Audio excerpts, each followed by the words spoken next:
What up, cappers, gamblers, punters, hustlers, low baggers? Happy Thursday, June 17th to all of you. Thank you for watching Betting with the Bag right here on Pub Sports Radio. 10 MLB games, 3 of them in the afternoon, and a giant NBA playoff game. We have Trot Wam as a special guest to help us cash in NBA. We did go 2-1 last night. Lots to talk about in NBA.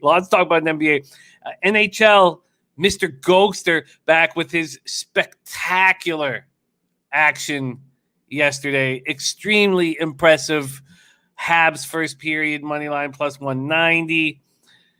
Habs over, well, he had 2 spots. I can't remember, 2 money line spots on the Habs first period. Excellent capping from Mr. Gogster. And we're coming off an okay day, kind of middling, a 3-2, 3-2-1. We had a push in MLB. We pushed that Marlins first 5. When the lineups came out, we should have just hammered the under right away. It is what it is. Tigers first 5 was a loss. I still think Screwball is a strong pitcher, and I trust him. And I think he'll get better every start. And I think we can take advantage of casuals looking at his numbers and thinking that he's susceptible. We did cash Detroit KC first 5 under 5. Singer got hurt after 3 innings, and it put it in peril, but still cashed it. Twins first 5 minus a half was an easy casher. Phillies first 5 plus 120 was a thing of beauty, and Braves first 5 minus a half was extremely frustrating. 6-6 final after 5 innings. NBA, we cashed Sixers first half minus 3.5, cashed Jazz first half minus 3.5, and lost Jazz full game minus 7.5, minus 7. And after the horse racing show, Razor Sharp Picks horse racing show, after hammering a lot of Kraken fast, I made a big bet on the Jazz to win the series at plus 155. I made my regular size bet on the Jazz minus 1.5 in game 6, but a big bet on them to win the series at plus 155. That's now at plus 140 at my book. And the Kraken got me on a big bet. I've been refraining from making big bets and just sticking with my regular unit size. I'm a little nervous talking about it right now, but whatever. This is the life we chose. All right. Shout out to everybody joining us. Great to see all of you. Brian Watson in the house, Jacksonville. So Brian Watson says, morning, Jimmy. Wow, Habs. Look, I think the Lightning and the Golden Knights are going to meet. It's not like a final, but it just, how do you bet? There's no value betting these 2 favorites, these 2 big dogs. Now, the Lightning are only minus 140 favorites today, so maybe that changes. But I was telling Mr. Gogster after the show, I was like, God, 5 years ago, I would have had big bets on the Golden Knights in the first game and the second game. And, I was saying I was kind of longing, and maybe that's why I put not nearly as big on the Jazz to win series as I would have done 5 years ago when I feel like the Golden Knights are the best team. And thank God I didn't. The Habs, man, they just keep coming at you. And they're playing good hockey, and they trust themselves. Brian Watson, Belgium money line, both teams to score, over 2.5, both teams to score from our Brian Watson. Raymond Reddington in the house. Danny A, 7-8 last night, plus 550 on Trae Young, get 30 points. The Hawks to win was the bag, absolutely. And there is a fire drill going on here, fire alarm drill going on. So that's the first. They said they'd be done by 11, but they don't give a fuck. We're in Parkdale. You think they give a fuck? But I'm like, no, look, I got a YouTube show. I don't give a fuck. Clint started Die Hard MMA podcast. Says, let's go Canadians. First period -1 at plus 800. Oh, holy shit, Clint. That's a thing of beauty. Thing of beauty. Christopher Gargaro in the house. For those who follow, spin rate decreases. Starting pitchers today with over 100 RPM drops since crackdown are Stroman, Cease, and Rich Hill. Hill pitch count, innings pitched, and K's all 16% down. I love Rich Hill very much, and I haven't bet him. I haven't bet it yet. I've held off from backing him. There's Nigel Lee in the house. Matty Ice, star of the Taint play of the day that got terrible luck, and I'm going to lose my shit on this firearm. Terrible luck on Matty Ice's look in the under. DeGrom looked spectacular. And did he have 8 Ks through 3? I mean, whatever it was just ludicrous. And pulled with shoulder soreness. So that was unfortunate. Hustle Wilson ready to go. Dennis Garcia says we have run 3 races at Ascot. I'm 2 for 3. The 15-1 and 18-1. Let's go. Well, Dennis, oh, fuck, I'm going to lose my shit on that. Try to stay focused. If you want to talk a little, if you want to give us a spot here in Royal Ascot, if there's something you and Penny Bombs and Dennis Trusty, if there's anything you guys are looking at, we only have 12 games in total that we have to cap today. So I'll bring up my HPI right now, and we're 8 minutes away from the 4th at Royal Ascot, the Gold Cup Stakes, 4-year-olds and gelding. So, and Stradivarius and Dettori's in this race, so maybe this isn't the right one to hammer. But I'll put up the Royal Ascot if there's action that we want to attack. Sharpie cashing the Dirty K prop of the day is now on Ohtani over 7.5 minus 115. Says no need to overthink on a small card. Detroit's number 1 in strikeout percentage versus right-handed pitching at 27.1% and bottom 10 in walks at 8.1%. Detroit's small sample size versus Ohtani favors Ohtani. There we go. So I'm going to copy and paste that right now. The Dirty K prop of the day is in. I repeat, is in.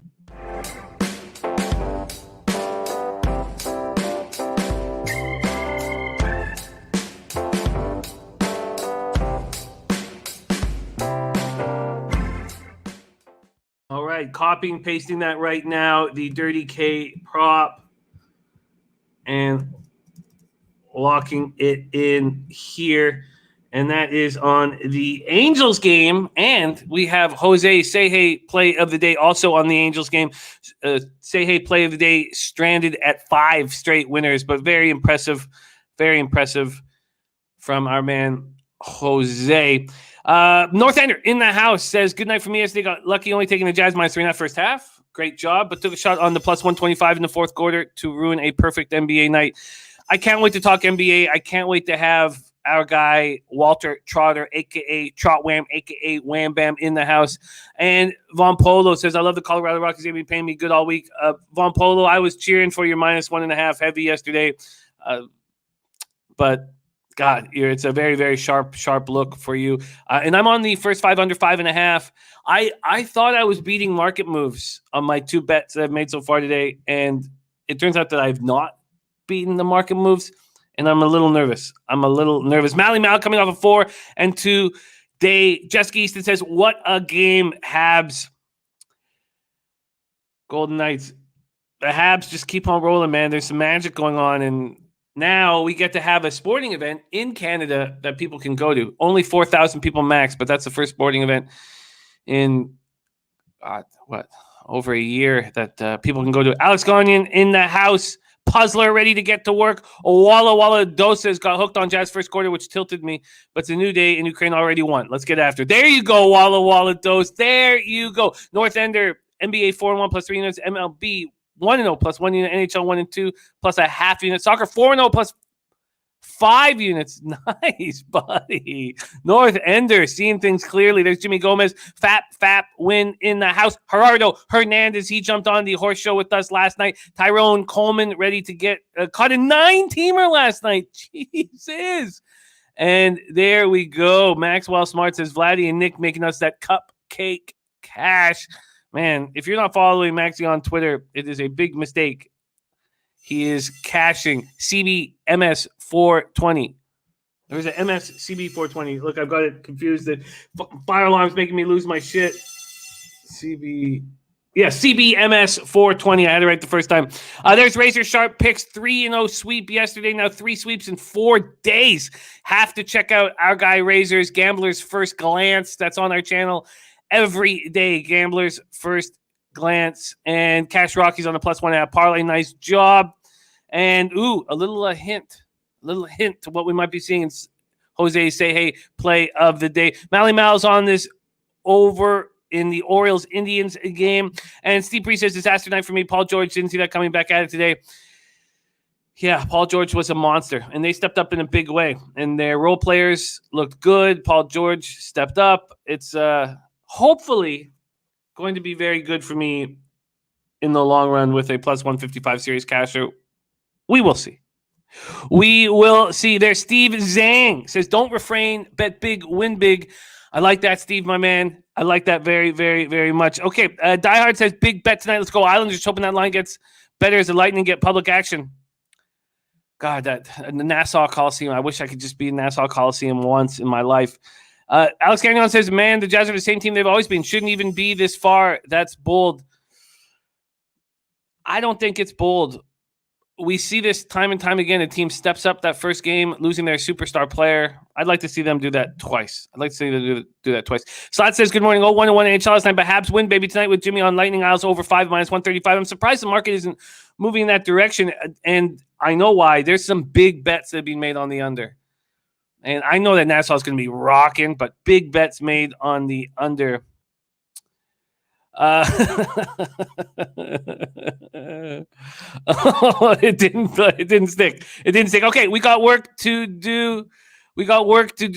And Matty Ice says DeGrom hurt definitely did not help the team. It definitely did not. All right, thank you guys all so much for joining us. Let's get to work right now. Danny A, Steve Priest, Dennis Garcia, and thank you guys for not losing your shit on the fire alarm that's still being tested.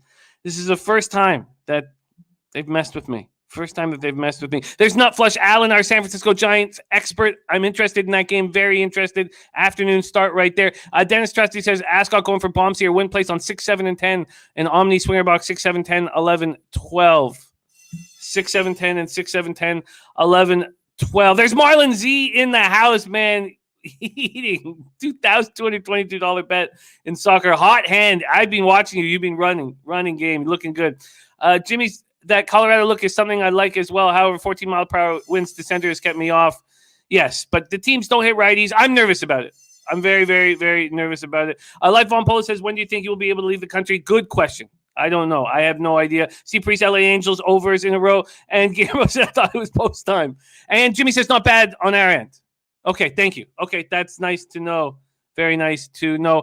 All right, let's get to work. And there's Dutch Fresh in the house, Dutch boy Fresh, ready to get to work. And Trot Wam, our special guest today in NBA. So let's go. All right. So coming off a 3-2 day in MLB, plus 1 unit because we got the plus 120 on the Phillies first 5, and we lost 1.2 units on the Braves first 5 minus a half.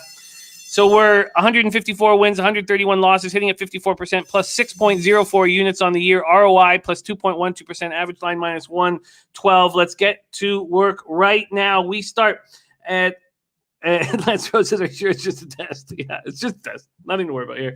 Oh, and Nutflush says, Mom and Nutflush wants to know, as a school teacher, why you're not taking the kids out and following the fire alarm plans. She's absolutely right. I hope that my girlfriend's doing that right now. Practicing the fire alarm drills. I hope that's going on. But what I'm most interested in is the Baltimore Orioles, 22-45, 11-24 on the road at the Cleveland Indians, 37-28, 19-13 at home. We're at Progressive Field in Cleveland, Ohio, 74 Fahrenheit, clear, 5 miles per hour sideways. We have Jorge Lopez going up against Eli Morgan. Jorge Lopez has not looked good this year. 2-7, 5.64 ERA, 1.47 WHIP, 60 2/3, 62 Ks, 26 walks, and 10 home runs. His last start was not good. 5-4 loss at the Rays. He went 4 2/3, 8 runs, no homers, 1 walk, 8 Ks. Eli Morgan has started 1 game in his young career. 25-year-old Eli Morgan, drafted in the 8th round in 2017 out of Gonzaga. Started 4 games in AAA Columbus and 1 game in the majors, and he hasn't looked good in either spot. Here in the majors, he went 2 2/3, allowed 8 hits, 6 earned runs, 1 home run, 2 walks, 1 K, and 11-2 loss at home versus the Toronto Blue Jays. He started 4 games for AAA Columbus. He's allowed 9 earned runs and 17 1/3, 15 Ks, 8 walks. That's too many walks, and he's not to be trusted. Orioles versus righties hitting 219, 651 OPS. Indians versus righties 231, 690 OPS. Orioles bullpen 4.51 ERA, 1.31 WHIP. They've converted 11 of 22. Indians bullpen, very good. 3.18 ERA, 1.26 WHIP, converted 20 of 23. Steve Priest says Orioles have lost 7 in a row. He's already on the over 9. CT Bay says, love the Orioles full game today. Love the Orioles full game today. And Mally Mal on yes run in the first inning. So let's move over to baseball data and try not to lose my shit with this fire alarm going off. Jorge Lopez, against them, they're hitting 300 with an 854 OPS. They're 12 for 40 with 3 doubles and a homer. And, of course, the Orioles have not seen Eli Morgan. TJ says, I don't know how anyone can love the O's. They cannot win on the road. I don't care who the Indians throw out there. All right, let's see what the market is telling us here. Full game, money lines, and totals. We have Cleveland opening up at minus 121, now sitting with no movement at minus 121. This total hasn't moved either. That's fishy. Let me check a different book. Let's go over to Bookmaker, see what they've done. So Bookmaker opened it at 9 and moved it to 9.5, and opened the Indians at minus 150 at 9 a.m. So within 2 hours and 8 minutes, there's been a 29-cent move towards the Baltimore Orioles. That is a big, big move at a sharp book. 5% classic trap house fire alarms. Okay. That is a big, big move. Now, let's move over to where the cash is in this spot. We have 71% of the tickets on the Indians, 65% of the cash on the Indians, and yet a big market move towards the Baltimore Orioles. Fishy. Red flag. Fishy. Then we have 73% of the tickets on the over and 52% of the cash on the over. Ooh, there's Brian Warner in the house. And Mally Mouse has been watching all morning. Definitely been movement. Steve Priest says that 18-game road losing streak worse than franchise history. And Mike Macklem says first time in 100 years, team lost 20 straight on the road with Arizona. And nice job, Nigel Lee, cashing early soccer pick, Belgian money line, the over 2.5. DC says Baltimore tricky. Christopher Comentini says red flags everywhere. And there's the Sweaty Butcher in the house. Let's get a little prime cut Sweaty Butcher play today, hopefully. Joe Chris says 5-1 yesterday. Padres killed my sweep of the board. Great job, Joe. Great job. DC saying staying away from this one. And that's what I would prefer to do as well. That's what I'd prefer to do as well. If I was to move on the Orioles, I would prefer to take them first 5 than full game. We know that the Indians have an enormous advantage there. Why don't we move over to the first 5? First 5 money line and see what's going on here for these Orioles. We'll go to Bookmaker. Bookmaker opened them at plus 123 at 9 a.m. and moved them to plus 102 in 20 minutes. And I'd be curious to see. I bet 365 such a scared book. I would imagine that they're definitely on a. Let's see what we're getting here. Wow. Plus 105 there. And I'm sure they opened it around there. Sharpie says, I can't take the Orioles. I'm off. Lopez just faced the Indians 2 weeks ago, and they got him 3 runs in 5 innings. Jimmy Gomez says, Cleveland isn't as clear as the last 2 games. No play for me at the moment. Steve Priest says the over is 6-0 in Indians last 6 games following a win. Viper MB says, don't do it, Jimmy. TJ says, everyone can say red flags trap when I've been rolling against the O's and D-backs. I will not stop now because of line movement. When a team sucks, it sucks. TJ, do what's working. Absolutely. Rocky Minikitty says Giants are out of their freaking mind right now. Lance Rose says should be some runs. And CT Bays says I will take this Orioles gift. So there will be no move for me here in the Orioles Indian spot. Makes me uncomfortable. I imagine that we're going to find better spots on the card. I don't love the 2 bets I've already made today. So let's mine some winners. No move for me in the 1:10 p.m. Eastern Afternoon action between the Orioles and the Indians. Let's move on to 3:45 p.m. Eastern action, and we have our Nut Flush Allen in the chat. Perfect. 3:45 p.m. Eastern, Arizona Diamondbacks 20-49, 9-30 away at San Francisco Giants 43-25, 21-9 at home. We're at Oracle Park in San Francisco, California. 74 Fahrenheit, clear, 7 miles per hour, out to left center. I should have moved on the first 5 under 4, but as soon as I saw it available, I bet 365 was at 3.5. I imagine that's what they opened it at. I know that it did open at 4 at other books. Mally Mal says, isn't that like 11:45 a.m. for the Giants? 12:45. Paul C's on the Giants' first 5. Billy Brisbane says, Giants' first 5 full game be money in the bank for me this week. No sweats. Nut Flush Allen says, Giants are red hot. Bats may cool on the day game, but with Gausman on the bump against this pathetic Diamondbacks team, I say he shuts them down, and I'm taking the run line. Joe Chris also on Giants run line. Christopher Gargaro says, at this point, it's impossible to back Arizona on the road ever for any reason versus any opponents. Nigel Lee says, do not go against the Giants right now on a damn heater. DC says, ride the orange and black. Sharpie says, I'm on San Francisco minus 1.5 at plus 100. It sets up for my system. It's at 70% this year. Better starting pitcher, better bats, and bullpen is minus 1.5 material. Steve Priest says, Arizona's lost 22 straight on the road. Will set the record with a loss today. The 43 A's and the 63 Mets. TJ says, Gausman most profitable first 5 pitcher. He's on the minus 1 at minus 141. And Rocky Manichetti says, Giants are great during the day. Even money for Nut Flush out Westgate. Okay, well, let's break this down further. We start with the weather. 74 Fahrenheit, clear, 7 miles per hour, out to left center. Zach Gallen, good pitcher. 1-1, 3.04 ERA, 1.20 whip, 26 2/3, 32 Ks, 14 walks, and 1 home run. In his last start, he went 6 innings, allowed 4 hits, 2 runs, 1 of them earned, no homers, 4 walks, 5 Ks, and a 5-4 extra inning loss at the Mets. Kevin Gausman has been excellent all year long. 7-1, 1.43 ERA, 0.78 whip, 97 Ks, 18 walks, 6 home runs. In his last start, he went 4 innings. Why? It was a 7-inning doubleheader. He'd had extra rest. It was confusing. Maybe Nut Flush knows why Gausman went just 4. He allowed 3 hits, 2 earned runs, 1 home run, 2 walks, 4 Ks, and a 2-0 loss at Washington. Diamondbacks just 231, 668 OPS versus righties. Giants are 234, 739 OPS versus righties. And that's better than it sounds. And we've talked about it often. I don't mean to keep rehashing this over and over again, but the league's just not hitting righties this year. And the numbers are way down. So that's very impressive. That I believe that's 7th. I don't have it in front of me, but I believe that's 7th best in the league, OPS 739 against righties.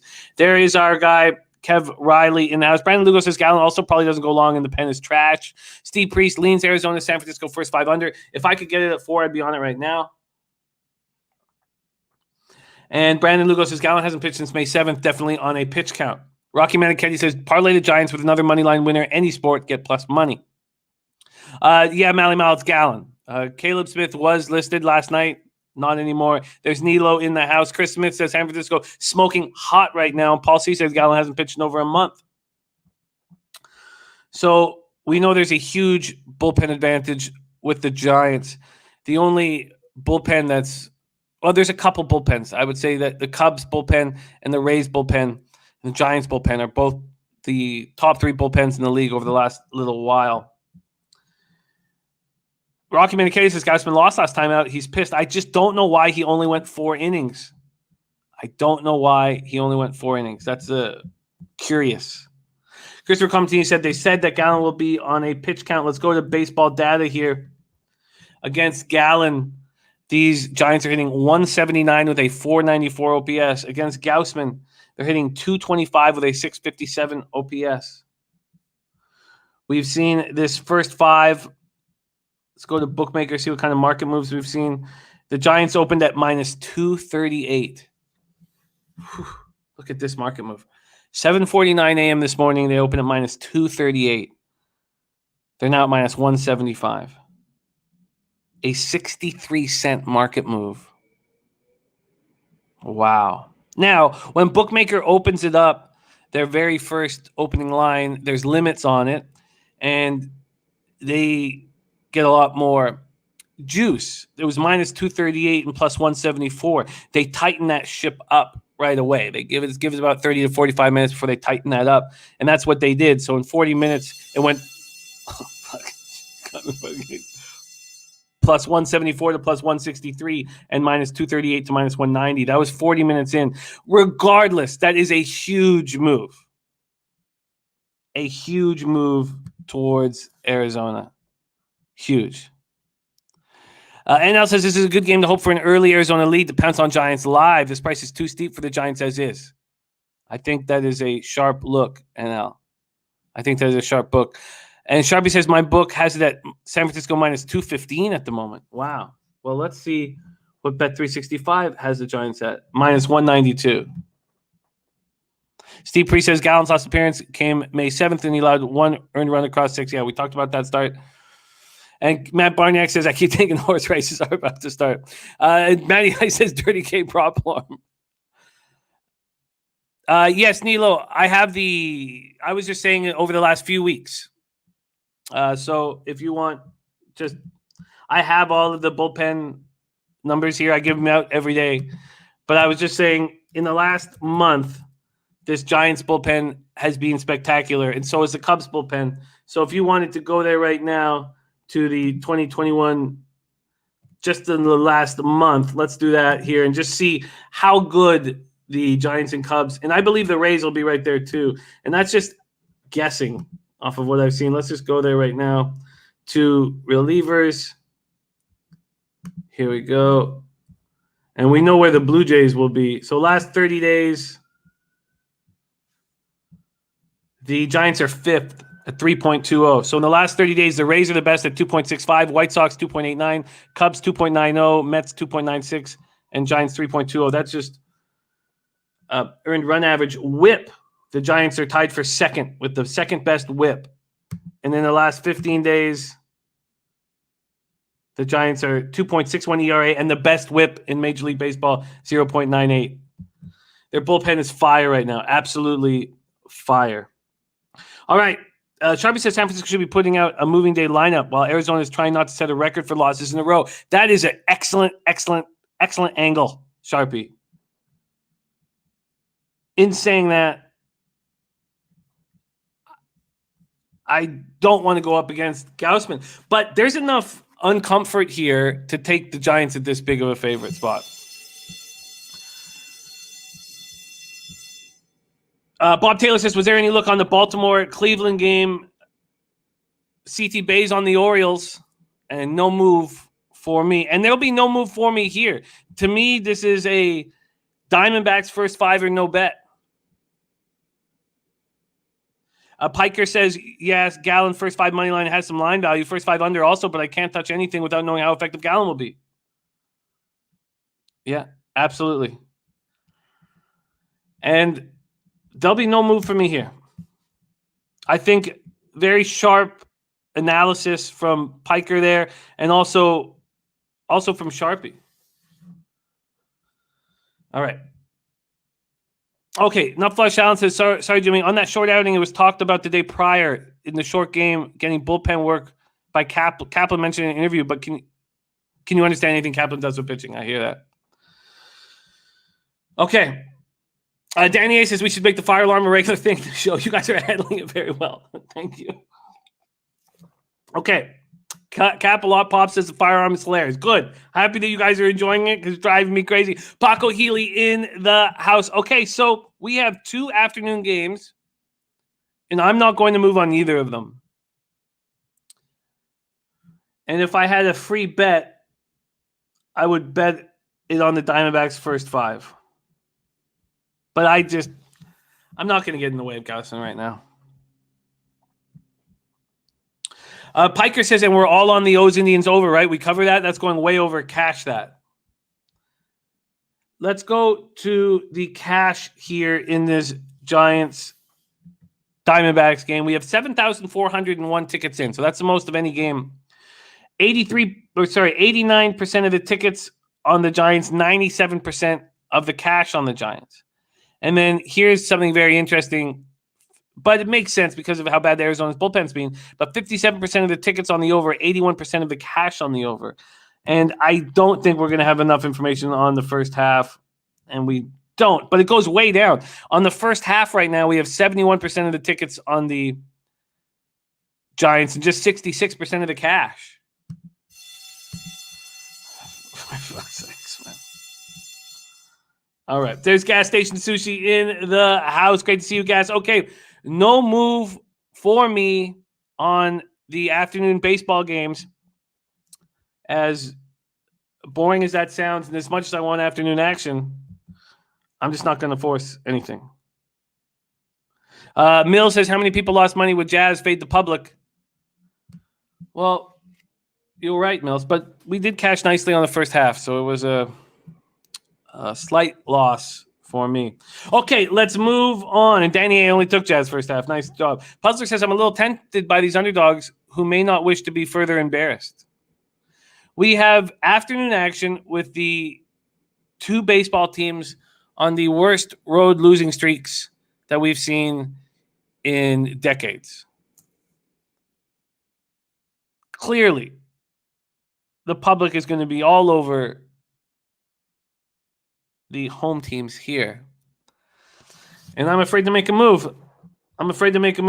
Let's move on to our first night spot, 7:07 p.m. Eastern. New York Yankees at Toronto Blue Jays. Yankees 35-32, 18-16 away at the Toronto Blue Jays, 33-33, 13-15 at home.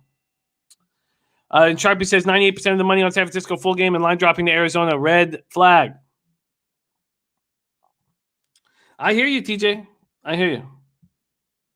Steve Priest says Yankees with back-to-back one-run victories in the first two games in Buffalo. Sahlen Field, Buffalo, New York. 68 Fahrenheit, partly cloudy, 8 miles per hour, sideways in. We have Michael King going up against TJ Zoik. Zoik back in the lineup, and it's not because he has been hurt. He did, after appearing in 4 games for the Jays earlier in the season, he had right shoulder tendonitis. It was a short stint on the IL when he was activated on April 30th. So what was that? That was 12 days, I believe, after his last start. So it was a very short stint on the IL. He was immediately optioned to AAA.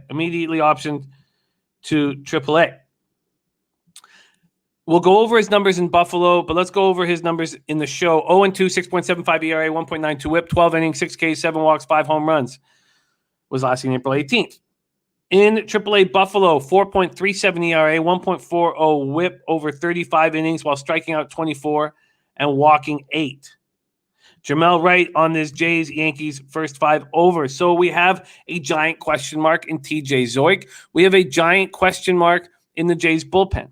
Going up against Michael King, 0-3, 3.77 ERA, 1.35 whip, 31 innings, 28 Ks, 13 walks, 3 home runs. His last start was ugly, 3 2/3. They pulled him after 3 2/3. He allowed 4 hits, 2 earned runs, no homers, 3 walks, 3 Ks.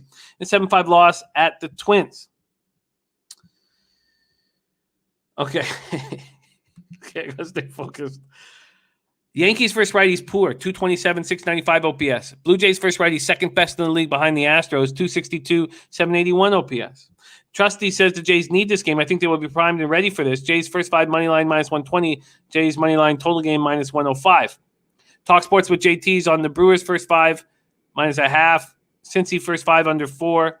So far, that's what he's doing. Okay. Mills says King is not King. He is trash, coming from a Yankees fan. Well, the baseball data will not help us in this spot. Oh, it will. Sorry, we've seen Michael King enough. My fault. Against Michael King, we're 13 for 45, 289, 800 OPS. Against Zoik, 60 at-bats against Zoik. Wow, he's seen these Yankees more than I thought. 233 with a 774 OPS. Unc Oliver, welcome back. Great to see you.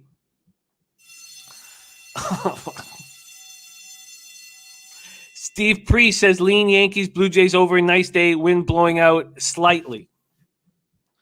Let's see where the cash is at in this spot. We'll start with the market move here. Full game money lines and totals in this Yankees spot. We have King opening up at minus 105. That's where he stands right now. No movement. This total's been sitting at over 10.5 with no movement. Very strange that there's been no movement. Let's go to Bookmaker. Maybe these are just stale lines. Let's go to Bookmaker and see what they're doing with this.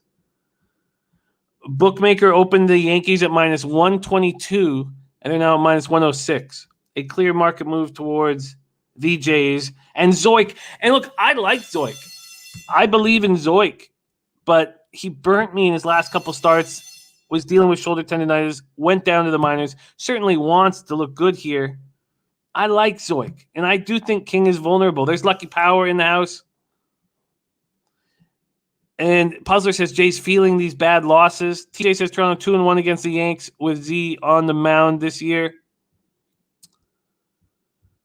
And Piker says early money on the Jays. Well, I'm not going to, under any circumstances, take the Jays full game. We've talked about the bullpens over the last month. And in the last 15 days, it's not quite as bad as I thought. 4.49 ERA, 1.34 whip for the Jays. Interesting. Let's go back 30 days. Last 30 days. Wow, the Jays bullpen's not as much of a garbage fire as I imagined. 4.36 ERA, 1.33 whip. I still don't want anything to do with them. Kev Riley says, can't wait until we see Loshak again. Yes, Tuesday he will be back in action. Paco says, health is the real question for Zoik. I don't think so. Zoik's fine. Zoik's been pitching down in Buffalo. That was a minimum stint on the IL. Yes, I think we trust Zoik here.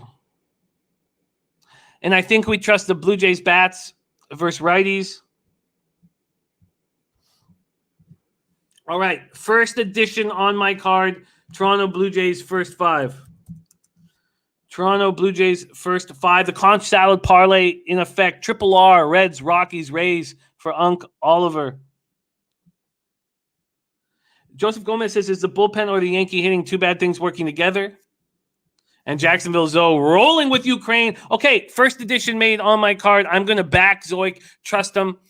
This is, from people who don't follow this team very closely, you see Zoik hasn't pitched since April 18th. He went on the IL with shoulder tendonitis, but it was a very short stint. He did not look good. Maybe he was dealing with a little arm fatigue early in the year. He went down to Buffalo, and he pitched fine. 4.37 ERA, 1.40 whip. And he wants to be in the show. This is his opportunity to stick right now. And I'm moving on the Jays first five. All right, stay calm. Stay calm. Stay calm. It's not as bad as hearing pigeons banging on my balcony. 7:10 p.m. Eastern. Chicago Cubs 38-30, 14-20 on the road at the New York Mets. 35-25, 20-6 at home. We're at Citi Field in Queens, New York. 77 Fahrenheit, clear, 6 miles per hour, out to right. My first instinct was what Pete Loshak said on Tuesday. He said he wants full game unders in Cubs Mets spots, and you have Hendricks going up against Stroman. My first thought was towards the under. The market was moving towards the under, yet I could not bet it. This initial line was at Pinnacle was over 7.5 at minus 107, and Pinnacle's moved it down to 7. I get it. I absolutely get it. DC says Yankees back up to minus 115 in the last 5 minutes. But I don't know if I trust either of these pitchers against their opponents. 77 Fahrenheit, clear, 6 miles per hour to right. Hendricks is 8-4, 4.46 ERA, 1.35 whip, 74 2/3, 58 Ks, 15 walks, 19 home runs allowed. In his last start, he went 6 innings, allowed 3 hits, 2 earned runs, both solo shots, 1 walk, 2 Ks, and a 7-2 win at home over the Cardinals. He's much better at home than on the road. Marcus Stroman, 6-4, 2.33 ERA, 1.07 whip, 77 1/3, 67 Ks, 18 walks, and 8 home runs. Jorge Gonzalez, what's happening? CT Bays says not been in the Mets today, but Rojas deserves credit getting this team to play well each night. And Steve Priest is on the Cubs Mets first 5 under 4 at minus 118. Stroh's show last start was real nice. 6 1/3, 6 hits, 1 earned run, 1 home run, solo shot, 1 walk, 8 Ks, and a 4-1 win at home over the Padres. I like backing pitchers when they get multiple consecutive starts at home. And this is Stroman now getting another start at home. The Cubs and the Mets both don't hit righties hard. Cubs just 226, 708 OPS. Mets just 237, 698 OPS. Cubs bullpen has been excellent. Best in the league. 2.55 ERA, 1.20 whip. Best in the league right now. Converted 21 of 27 save opportunities. Mets bullpen has been very good this year. 3.72 ERA, 1.28 whip. Converted 19 of 29 save opportunities. And a lot of love going out to our Mr. Gogster, who was spectacular in his handicapping of the Habs Golden Knights game. CT Bay says Mets hitting the Cubs middle relief guys so far this series. Sharpie says, I know it's juicy, but makes too much sense. I believe he's going to say Mets first 5 team total over 1.5 at -150. Mets have moved up 10 spots. OPS versus right-handed pitching in the last 3 weeks. Those are great stats, Sharpie. CT Bay says Cubs pen with lead is when they dominate. Lucky Power says I like the over on this Cubs game. And Jorge Gonzalez says hop on Belgium over 1.5 teams, 1.5 goals for Belgium in about 20 minutes from our Jorge Gonzalez. Thank you for sharing that, Jorge. And Steve Priest says Low Shack is right as usual. Mets are 6-18, 6-18 to the under at home. Okay. Let's move to baseball data here. And this is what gave me cold feet when the market was moving in that direction, is the numbers against Stroman. The Cubs are hitting 296 with a 900 OPS against Stroman. Now, the sample size is small. They're 8 for 27, but 5 of those 8 hits are for extra bases, 4 doubles and 1 homer. Kyle Hendricks against these Metropolitans is 284, a nice high batting average, but no power, 742 OPS. So they're 19 for 67 with just 5 extra base hits. And there's Big Show in the house. Gas Station says, go G, awesome as usual. And CT Bay's Mets 20-6 at home, Cubs 14-20 on the road. Very important. No, I don't care what you say. Find me another host that's willing to burn down the Flames while capping games. Lucky Power says Mets first 5 is a good pick. I can't back the Mets first 5 with the way he gets hit. Baez 2 for 6 with a double and a jack. Jock Peterson 1 for 3 with the jack. Chris Bryant 1 for 3 with the double. It's just tough for me to move on it. So let's see what's gone on with this. So we know that the 7.5 has moved to 7. The Mets open up as -127. Favorites are now -121. A 6-cent move towards the Cubs. You know what I would like to look at right now? Let's just look at Hendricks' numbers on the road and at home here. If I do want to see if I do think of fading Stroman here. So let's just quickly check this out as fast as possible. We want to get to our special guests in NBA and NHL and not lose our shit here. All right. Here we go. Hendricks splits. And remember, he's benefited from some home starts with the wind blowing in heavy. So let's get full splits. Okay, here we go. Full splits for Hendricks. Wow. Away, he's 4.26 ERA, 4-1. Opponents are hitting 300 against him, but just no power.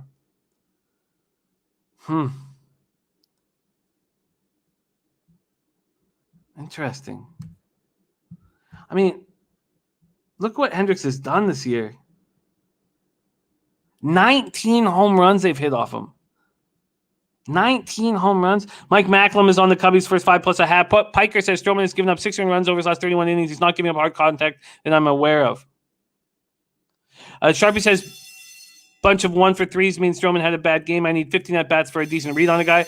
And the taint play of the day is in. I repeat, the taint play of the day is in. Astros first 5 -0.5.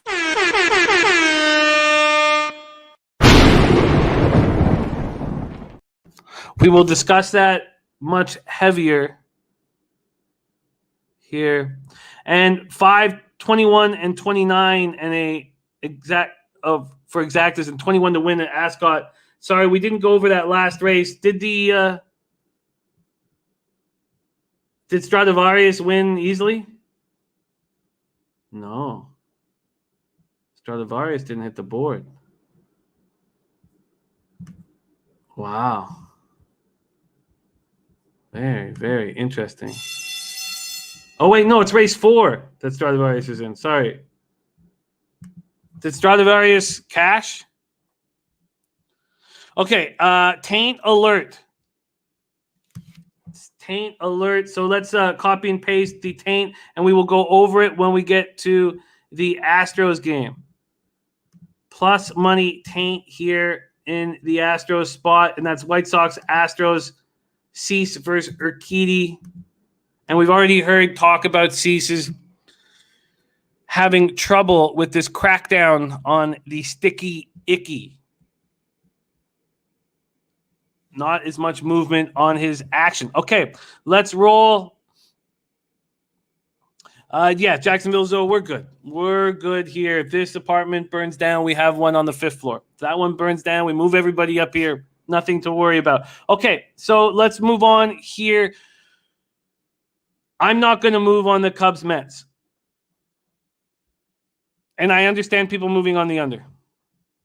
Let's move on to the next spot, and I'm uncomfortable with my decision here. I don't know why I'm trying to catch a falling knife with John Gant. I think it might be a mistake. Cardinals at Braves. I've moved on the under 9. Not only that, but I took it juiced at minus 120. I was thinking that it was going to move to 8.5. That was a mistake. That was a mistake. Gant has real nice numbers against the Braves, but the Braves hit righties hard. And not only that, but Gant has looked awful in his last 2 starts. St. Louis Cardinals at Atlanta Braves, Truist Park in Atlanta, Georgia. 86 Fahrenheit, clear, 4 miles per hour, sideways in. Gant's 4-4, 3.36 ERA, 1.65 WHIP. He's throwing 56 in the third. He doesn't get hit, but he walks batters nonstop. 42 Ks and 42 walks. How's that for a K-walk ratio? 4 home runs allowed. Just 4 home runs allowed and 56 in the third. In his last start, it was at the Cubs. They were very patient. They knew exactly what to do against them, and he suffered the consequences. He only went 1 2/3, allowed 1 hit, 5 earned runs, 1 home run, 5 walks, 1 K, and a 7-2 loss at home. There's Hunter Engelhart in the house. Cards, Braves, no score first inning. Cubs, Mets, under 3.5 first 5, and a minimum min bet on Cubs, Mets parlay at plus 1,200. What? What do you mean Cubs, Mets parlay? They're playing each other. All right. And here we go. Sharpie says Gant is on top of the list on spin rate. Last 2 games smashed. Smashed these line moves to Platinum Paul in the Discord last night. Atlanta, St. Louis, first 5 over 5.5 minus 119, and full game over 9 at plus 100. And it has moved to 10. Has it moved to 10? Oh, I should have just bought off this. No, it hasn't moved to 10. It has moved to 9.5 at Pinnacle. It's still at 9 here at 5. Move over there right now. It's still at 9 at Bet365, but clearly Pinnacle moving it to 9.5.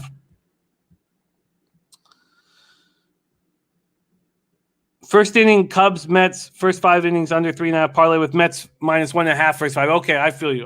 There you go, Hunter. Thank you. Paco says, let's move you to Vegas, bro. As soon as I can, I will be there. CT Bay's full game over. I think I should buy off this. I think I've made a massive mistake here. Charlie Morton 5. I just start sweating buckets as soon as I realize I've made a mistake like this. Platinum Paul says, let's go, fellas. Charlie Morton 5-3, 4.50 ERA, 1.30 WHIP, 66 innings, 75 Ks, 26 walks, and 7 home runs. In his last start, he did not look good. 4 innings, 4 hits, 4 earned runs, 4 walks, 3 Ks, and a 4-3 loss at the Marlins. Cardinals just 223, 666 OPS versus righties. And as I said, Braves hit them hard, 235, 747 OPS. Cards bullpen 4.30 ERA, 1.40 WHIP, 21 and 27. 21 for 27 converted save opportunities. Braves bullpen 4.95 ERA, 1.41 WHIP. They've converted 13 of 25 save opportunities. They've looked awful. We go to baseball data. I think I've made a massive mistake here. The Braves don't hit them. They're 4 for 21 against Gant. Now, 2 of those 4 hits are homers. They're hitting 190 against them with 737 OPS. And Charlie Morton, he's seen Carpenter, Molina, Goldschmidt, Arenado a lot. They're hitting 297 with an 819 OPS against them. 4 batters, Bob. 4 batters. Mally Mal saying over. Oh, I think I made a terrible mistake. I think I've made a blunder. I think this might be the first bet all year that I'm going to have to buy off of. CT Bay says Braves won't have to hit him, just don't have to swing. Oh, I hate this feeling. All right. Dennis Garcia, can you put your looks here? The Stradivarius win race 4. Why is it not telling me? Can any of you guys tell me if Stradivarius won race 4 at Real Ascot? All right. Let's just move over to where the cash is at. Here we go. We have, wow. Look at this. 46% of the tickets on the under and 71% of the cash on the under. Well, that makes me feel much better. Maybe I got to let my balls hang out here. Maybe I got to let these balls dangle. God, I'm sweating buckets all of a sudden. 63% of the tickets on the Braves and 69% of the cash on the Braves. And Trusty says Stradivarius lost, ran 4th. Okay, thank you guys. Hunter Engelhardt says Mets hitting 166 when an 0-1 count. Hendricks throws strikes and gets ahead. It'll take second inning through the order for the Mets. Cubs are cold first 5 lately. Okay.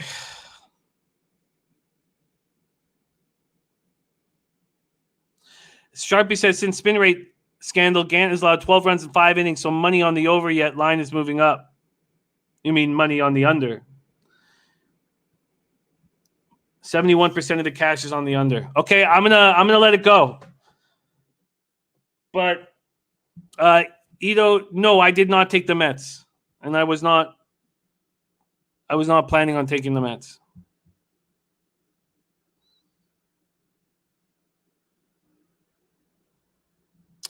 Yes, very, very fishy, Sharpie. Very, very fishy. Okay. I'm going to have to sit back and let this shit go. All right, let's move on to 8:10 p.m. Eastern. We have the taint play of the day. Astros first 5 minus a half at plus 105.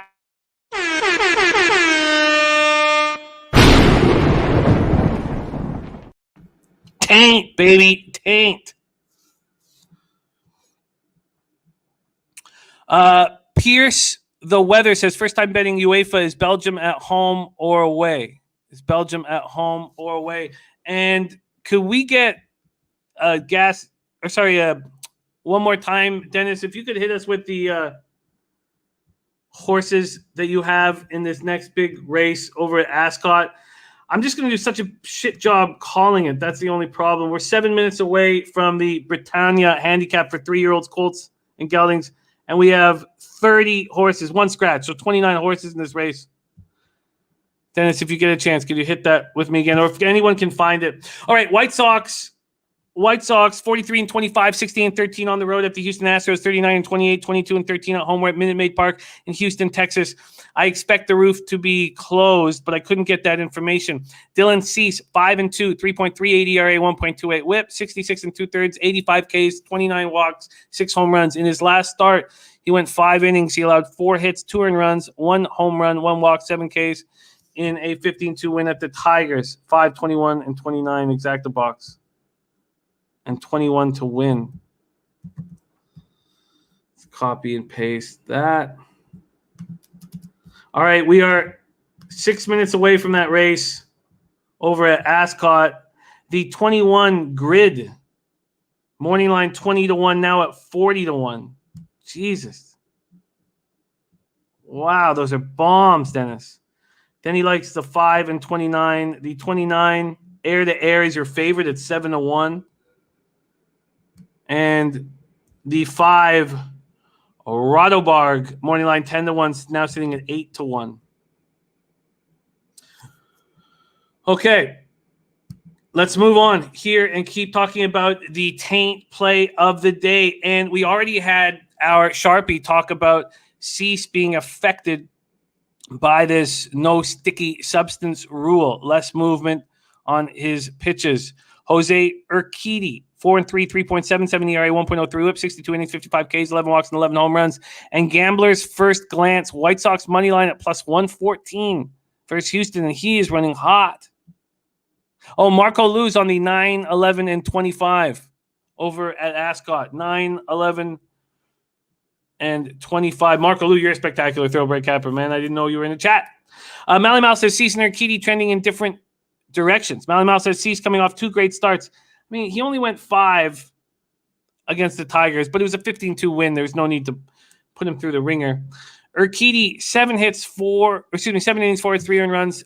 All 3 solo shot against them. 1 walk, 8 Ks, 6-4 win at the Twins.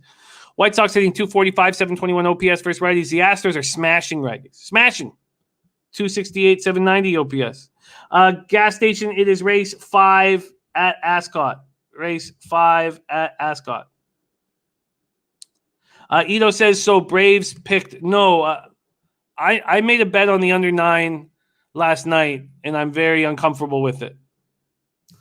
But we're talking about the Astros spot, first 5 minus a half at plus 105. All right, let's go to the baseball data here for our guy, Matt Randall's look. Against Cease, they're hitting 267 with a 922 OPS. Very small sample size, just 15 at-bats. But they're 4 for 15 with a double and a homer. And these White Sox have never seen Jose Urquidy before. Yeah, Trusty, it's going to be a very, very difficult. I don't know if I can even make the call. It's so hard to make these calls. Are they already loading up? All right, they're loading up at Ascot here. Look at the auxiliary gate. What a mess. All right. I'm going to make a small bet, very small bet here on the horse that Dennis Garcia is picking to win, Grid, with Heffernan on board out of the O'Brien barn. Very small bet. Very small little $10 win place on Grid at 45-1. Very small. I'll pop that in the chat right now.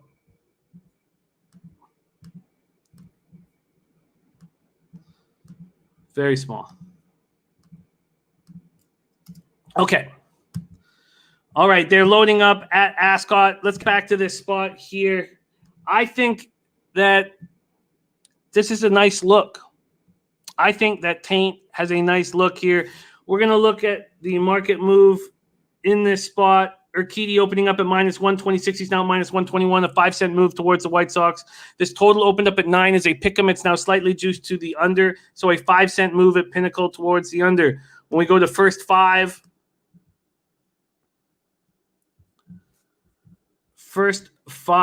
we have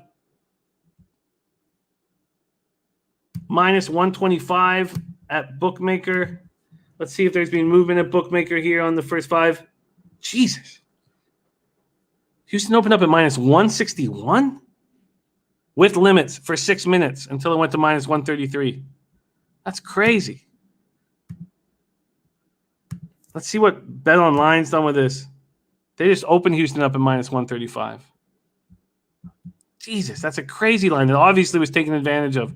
Matty Ice says Cease K's under 5.5, also in play. And Guillermo is on the 25. And so is Marco Lu, right? All right. Okay, I'm going to add a small win place on the 25 Royal Pleasure.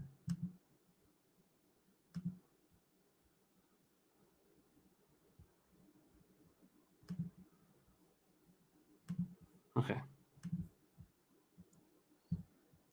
All right, I just added a small win place on Royal Pleasure. Jorge Gonzalez says, Urquidy not being so hot lately. We do have the advantage that the White Sox haven't seen him.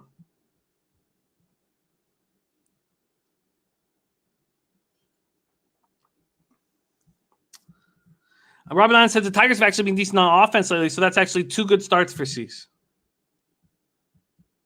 Sharpie says, I like the under on the Cease look. That K Prop says Houston last in MLB in strikeout percentage is one of the top teams who walk. Taking the fact spin rate on Cease, he shouldn't touch 4. All right, they're loading up at the Royal Ascot. I am going to tail Taint. I am going to tail the Taint play of the day. Again, the Taint play of the day. Astros first 5 minus a half.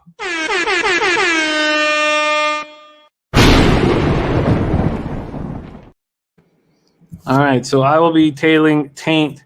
We move on to 8:40 p.m. Eastern. Cincinnati Reds 35-31, 19-15 on the road at the San Diego Padres 38-32, 21-14 at home at Petco Park in San Diego, California. We have 74 Fahrenheit, cloudy, 6 mile per hour, sideways out to right. There's Breets Beats in the house. Great to see you, Breets Beats. Wade Miley, 6-4, 2.92 ERA, 1.12 whip, 61 2/3, 51 K, 17 walks, 3 home runs. In his last start, he was impressive in a 10-3 win at home versus the Rockies, a Rockies team that hits lefties hard. He went 7 innings, allowed 6 hits, 3 runs, only 2 were earned. No home runs, 1 walk, and 3 Ks. Going up against Joe Musgrove. Joe Musgrove, 4-6, 2.50 ERA, 0.83 whip, 72 innings, 96 Ks, and 14 walks. Steve Priest has the Reds winning 7 straight. They're loading up at Royal Ascot. I'm going to have no idea what's going on at Royal Ascot. They all wear the same colors. There's 29 of them up there. So you're not going to get an exciting call from me, but we did win place on the 21 and the 25. Jimmy Gomez going with exactor boxes on 5, 21, 25, and 29. Ronnie Ryland says Astros pitchers get hit too hard, Dinger City.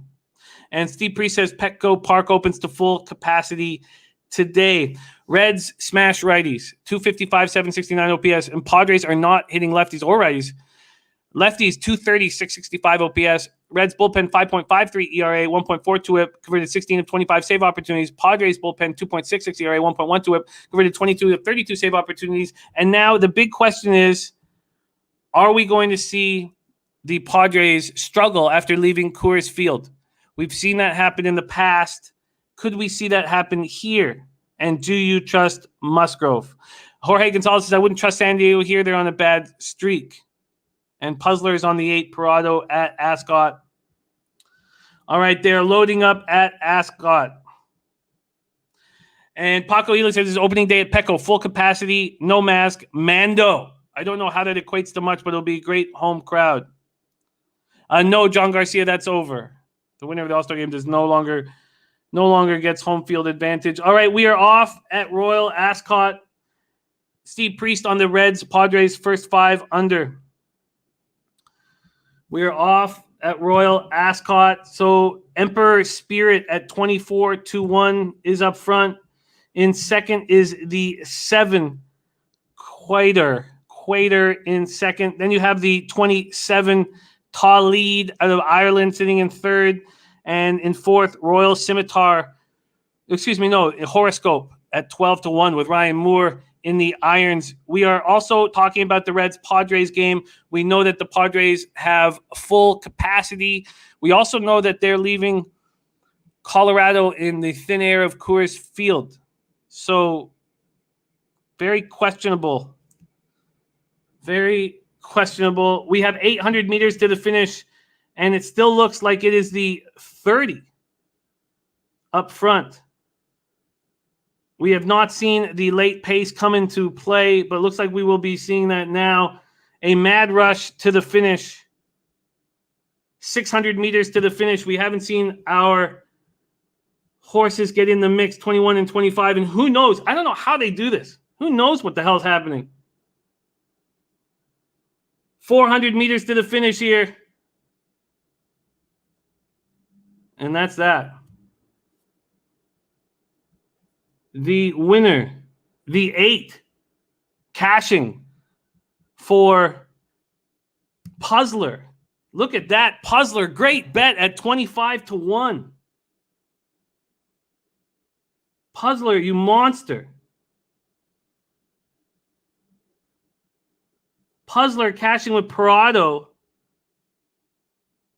Oh, Puzzler, you monster. Okay. Paco Helix says leaving altitude and coming back down to sea level is a whole different thing going on from sea level to altitude. Those boys are rejuvenated. John Garcia says, Jimmy, will you be capping the Olympics? Sure. Dennis Trusty, 26-1. Dennis Trusty also on Parado. Great job, you guys. Holy shit. What a monster bet. CT Bay says Musgrove's 3 earned runs in each of the last 2 starts versus the Mets. Dominant prior. Wow. Parado. Look at that. Puzzler, you beast. Okay, so a lot of mixed messages here with the Reds Padres and a sold-out stadium. Let's go to baseball data here and see what we're dealing with. Against Miley, they're hitting .295 with an .835 OPS, 13 for 44. Against Musgrove, just .226 and a .697 OPS. Steve Priest says Cincinnati at plus 164 is tempting. Let's move over to see the market moves here in this spot. Move over. And first 5, we've seen Musgrove at minus 177. Wow, no movement there. Let's go to full game. We're going to look at what Bookmaker's done with this. Bookmaker opened the Padres at minus 165. Now they're minus 175. And let's see where the cash is at.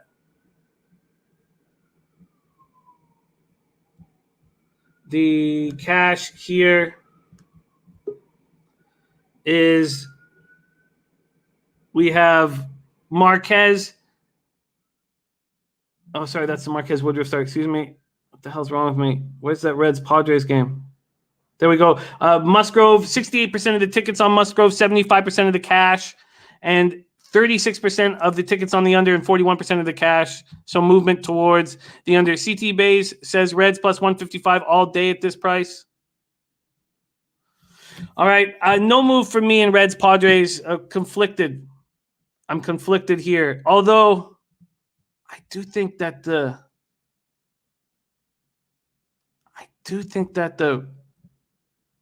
Reds probably have some value first 5, wouldn't they? But do you trust Wade Miley?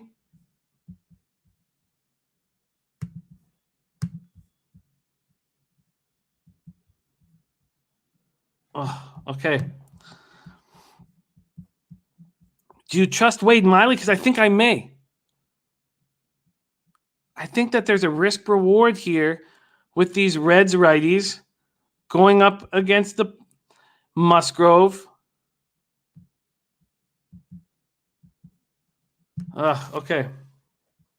I'm just going to leave that as a lean right now. I'm going to have to study that a little more. That was not a plan. Let's move on to 8:40 p.m. Eastern. I did move on this spot. The first 5 under 5.5 in Colorado. It's still under 5.5. It's still juiced to the under. This move at Pinnacle, they've moved it from 5.5 to 5 to 5.5 to 5. It keeps going back and forth from 5.5 to 5. Now, I had 96 Fahrenheit, mostly cloudy with the wind going out to right, but I've heard that it's now 14 miles per hour out. So let's just quickly go over to the weather and see what the weather is here now in the thin air of Colorado. Here we go. It is 11 miles per hour out to right center. 11 miles per hour out to right center. Johnny K says 76ers meltdown, bro. I can't wait to talk to our Trot Wam about that. Brandon Woodruff, 5-2, 1.52 ERA, 0.72 whip, 83 innings, 97 Ks, 17 walks, 6 home runs. In his last start was a 7-4 win at home against the Pirates. He went 7 innings, allowed 4 hits, 2 earned runs, both solo shots, no walks and 5 Ks. Herman Marquez, 4-6, 4.60 ERA, 1.44 whip, 76 in the third, 80 Ks, 36 walks, 6 home runs. His last start was terrible. It was at the Reds. He went 5 innings, allowed 12 hits, 9 runs, 8 of them earned. But his last 2 starts at home, the 2 previous starts, he was excellent. He was excellent. Brewers versus righties, 207, 650 OPS. Rockies versus righties, 230, 664 OPS. Brewers bullpen, 4.19 ERA, 1.32 whip is improving. And Rockies bullpen has been bad all year. I'm going to trust German Marquez and his excellent work in his last 2 starts at home, coming off a terrible start against the Reds. I imagine he's going to find it much easier going up against this Brewer squad that is the worst in the league against righties at 207, 650 OPS. So that's my move there. Matty Ice says Marquez at home has been great. I'm on the first 5 under 5.5 minus 115, and I'm nervous about it. With the wind 14 miles per hour or 11 miles per hour to right center, this is not a move that I'm very confident in. And I didn't expect the wind.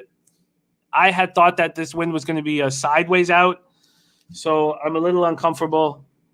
And let's get this Ascot off my screen. Just cost me $40. Okay, we have 2 games left on this card. And the next one, Detroit Tigers at LA Angels. We've already heard from our guy, Sharpie, that he's on the Ohtani over 7.5 Ks at minus 115. Says no need to overthink on a small card. Detroit is number 1 in strikeout percentage versus right-handed pitching at 27.1% and bottom 10 in walks at 8.1%. Detroit's small sample size versus Ohtani favors Ohtani. So there we go. To get this rolling, we have the Dirty K prop of the day from our man, David Sharp. Dirty K prop of the day, Ohtani over 7.5 Ks.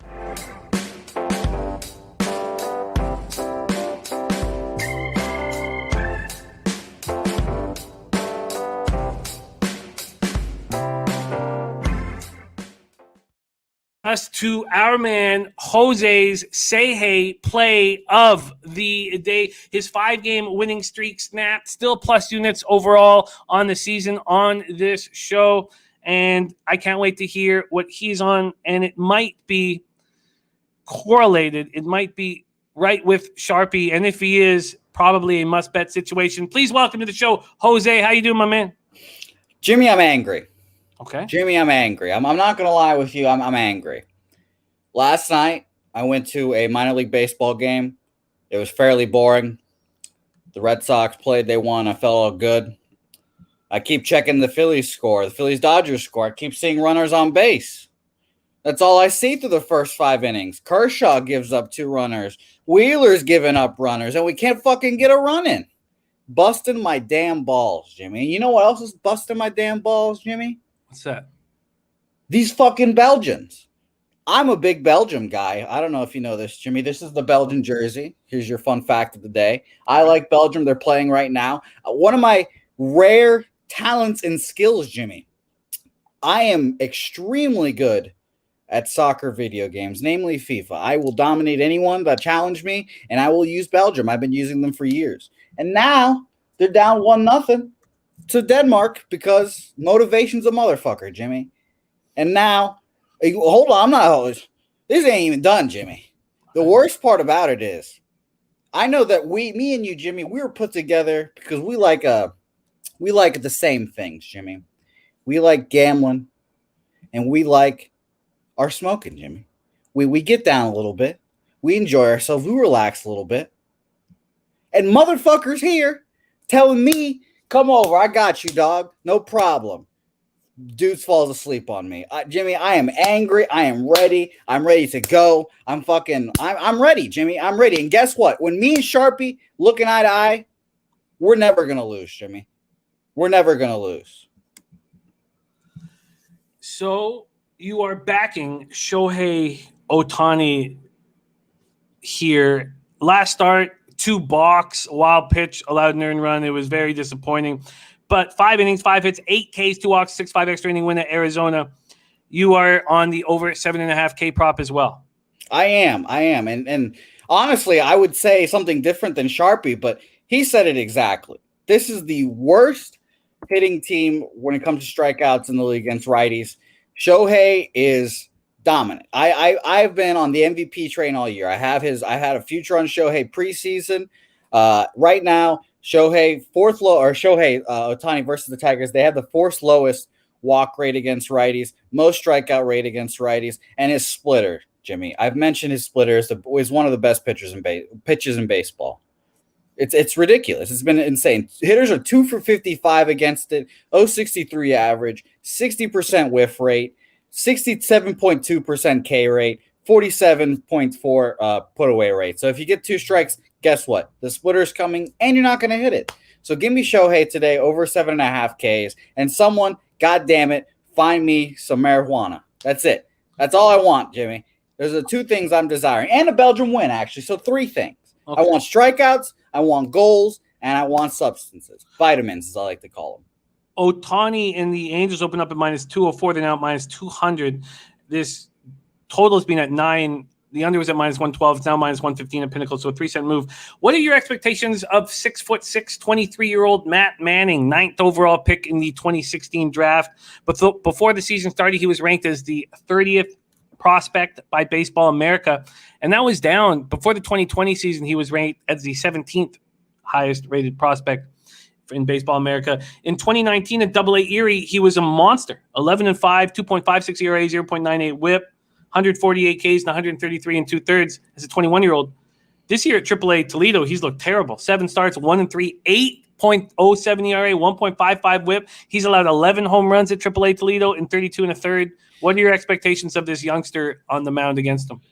I can't get behind these young guys right now, Jimmy. I did the same thing with the Braves and Red Sox game the other day. Young pitcher coming in, doing well, and he comes in and kind of, struggles the first inning. And really, to be honest, I think I forgot who that Braves pitcher was off the top of my head. I forgot his name, but he was tipping his pitches. I can guarantee you that. First inning, he was for sure tipping his pitches because Rafael Devers hits a home run off of him. And then Hunter Renfroe goes, tells the guy next behind him, what's up, what's he doing? Another home run right off of him. I don't think that young pitchers, they usually don't hit the ground running. You've got to be special talent to be one of those guys that come in and dominates immediately. Steven Strasburg did it. He's a World Series MVP. He does all that stuff.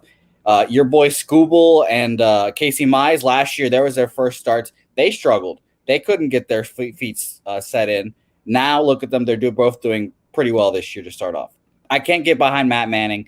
I wouldn't bet him individually. Maybe you can look at an Angels team total.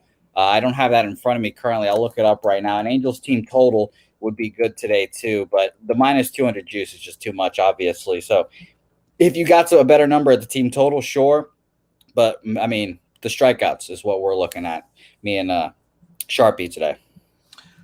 Both Jose and Sharpie, the Jose Sahlen play of the day and the Dirty K prop of the day on Ohtani over 7.5 strikeouts.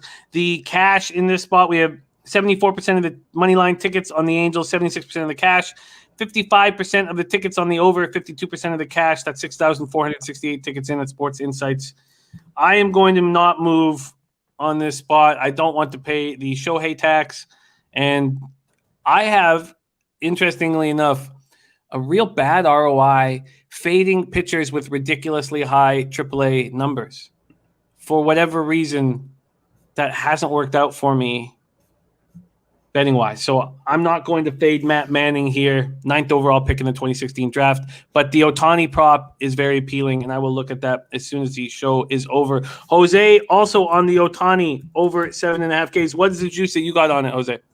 Because like I said last show, I am a big boy. I use Pinnacle now. I've got -114 today for a Shohei, 7.5 strikeouts. So it's gonna be a little bit sweaty. I'll admit it. I'm gonna look like you earlier in the show, sweating out a bet. My hands will be leaking, but I think Shohei gets it done for us, and it's just a good reason to watch the MVP of baseball. So I'll take either way. I like it. There you have it, Jose. Sahlen play of the day. Ohtani over 7.5 Ks. Jose, thank you for joining us, my man. Jimmy, thank you. I appreciate you. We love having you on the show. His 5-game winning streak snapped yesterday, but Jose running hot. One more MLB game, and then we get into NBA with our special guest, Wham, Bam, Trot, Wham. We have Tampa Bay Rays, 43-26, 24-12 at Seattle Mariners, 34-36, 19-15 at home. We're at T-Mobile Park in Seattle, Washington, 73 Fahrenheit clear, 8 miles per hour in. We have heard from our David Sharpie that Rich Hill's spin rate has come down drastically with this ban on sticky substances. makes me uncomfortable. And you could imagine that a 41-year-old man would have every trick in his sleeve, and it's hurting him. In his last start, he went 4 2/3, 4 hits, 4 earned runs, 1 home run, 3 walks, 5 Ks, and a 5-4 win at home versus the Orioles. And Justin Dunn is a pitcher whom I like, who's coming off a terrible start at the Indians, but I like him. The Mariners don't hit lefties, 214, 656 OPS. The Rays are good against righties, 237, 739 OPS. Justin Dunn, 3.91 ERA, 1.34 whip. Brian Watson's on the over 8 in this spot. Rays bullpen, 2.97 ERA, 1.14 whip. They being spectacular. Mariners bullpen's been falling off, 4.25 ERA, 1.26 whip. Let's quickly go to the baseball data here. Oh, shoot, I'm on the weather. Let's go over the baseball data. And the concern over the spin rate will probably take me off of Rich Hill, whom I cheer for very much. Against Rich Hill, these Mariners hitting 143, but with an 812 OPS. So 2 for 14, but one of those hits was a homer. And these Rays have never seen Justin Dunn.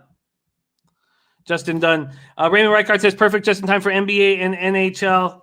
We'll take a look at this market here. We have the Rays opening up at minus 161. They're now minus 168, an 8-cent move there. There's been no movement on this total at 8.5, slightly juiced to the under. And the cash here has 84% of the tickets and 91% of the cash on Tampa, but a very small market move. And then we have 70% of the tickets on the over, but just 47% of the cash. I'm not going to move on it. So that is MLB. Let's review the action. I've got no moves on the afternoon baseball games. I'm adding the Toronto Blue Jays first 5 and TJ Zoik, and fading Michael King and trusting the Jays bats against righties who've lost 2 straight. I'm on the under 9 at minus 120 in the Cardinals Braves, and it makes me very uncomfortable. I am going to tail the taint play of the day. Astros first 5 minus a half. Now, I'm going to study it a little more. I might just take the money line. I'm not entirely sure how I'm going to do it, but I'm going to back taint. I'm going to roll with taint. I have a lean to the Reds first 5 at a huge score, but I don't want to back Wade Miley. But the Padres are hitting 230, 665 OPS versus lefties, and now coming from Colorado. So I may move on that. I've got to study that a little more. I'm on the first 5 under 5.5 in Brewers Rockies. And the Ohtani over 7.5 Ks, that's a 30K prop. And Jose's play is a very possible tail for me. CT Base says lots of money on the Rays, but line not moving. It is fishy. Dennis Trusty says Rays have to have a long flight after yesterday coming out of a dogfight, now flying out west. I have to like the Mariners. That makes sense. Okay, let's get to work and move on past MLB. We get to NBA. We're coming off a 2-1 day in NBA. 76ers first half minus 3.5 cash. Jazz first half minus 3.5 cash. Jazz full game minus 7 was a loser. We've hit 12 of our last 15 in NBA. We're on a nice run. We're 12-3 over our last 15. Let's bring in our expert coming to us live from Long Beach, California, by way of Compton, California. We got Trot Wam in the house. Wham Bam, what's happening? How are you, man? What's up with you, Jimmy? Everything good, bro? How's my mic and everything? Everything straight? Sounds smooth, my man. It sounds good. And what cool. a giant game we have in front of us. East semifinals, game 6. Brooklyn leading 3-2. They were 20-16 on the road during the regular season. And we are at Fiserv Forum in Milwaukee, where the Bucks are 26-10. And many moving parts. First off, we know that Kyrie Irving will not travel with the team, which I guess he needs the doctors and the facilities in Brooklyn. He's not traveling with the team. I imagine if they were down 3-2, he probably does travel with the team, but up 3-2, I get it. Sure. Harden, 45 minutes after missing the first 4 games with a hamstring injury. And look, he fought the good fight, but 1 for 10 from the field, 0 for 8 from 3, 5 points.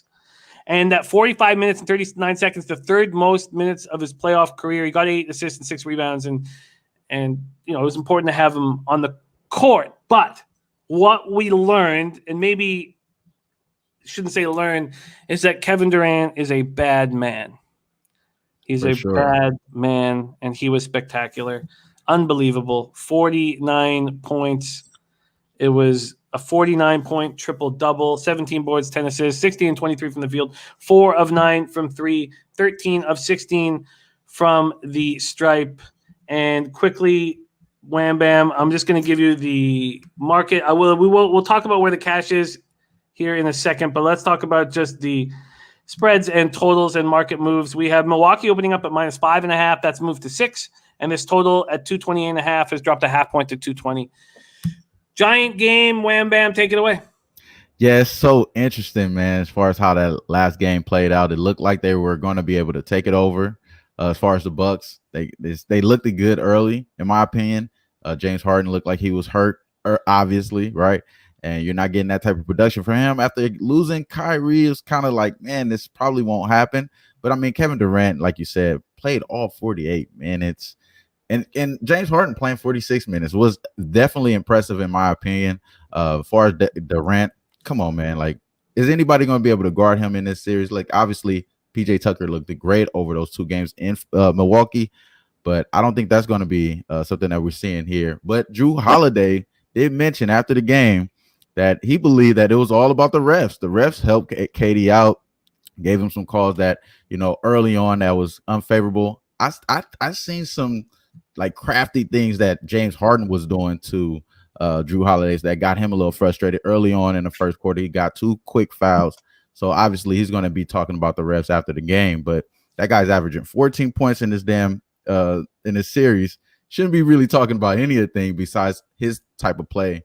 You know what I mean? In my opinion. So I think, and I might be wrong here because obviously the line movement is definitely going against me. I think Brooklyn money line is the spot here, in my opinion, because the team, like you said, Kyrie is not even traveling. They don't have no pressure here in this spot. Who has the pressure on their side? As far as Mike Budenholzer, Coach Bud, he's definitely probably going to be canned, and a lot of the candidates is already starting to flare up in the news. As far as this Milwaukee team, they probably are the most likely to give up on their coach because they know this is going to be a new coach. I think they could possibly fold here. +6 is probably right. I think it's just take the money line because you're going to see something similar to Kevin Durant standards. And I think you're going to see a better James Harden. James Harden is pretty much one of those guys that was in MVP consideration. Obviously, he's not 100%. If you get anything half of that, you're going to get a good contributor here and a lot more than what you were getting from Kyrie. So I believe that this is going to be a plus there if he continues to play those type of minutes for Brooklyn as far as James Harden. I just want to say Brooklyn here, bro. As far as the props, I like Middleton on the props, but obviously we could talk a little bit more about that. But, as far as Milwaukee, I just think that they could just give up here. And Coach Bud is doing dumb stuff. Like, how are you doubling James Harden and he's hurt? He's obviously not shooting right. He's going side left on all of his shots. And they kept calling as far as the reporters and stuff. I don't even normally listen to the reporters, but I was listening here and they were calling it right there. And he's doubling them. Like, it just doesn't make sense. So I think Coach Bud is definitely out of here. And the Bucks definitely probably going to be having a new coach soon. Very, very interesting breakdown. Very interesting breakdown. Ulysses says +6 is a safer bet. Brooklyn Priest says Brooklyn money line +200.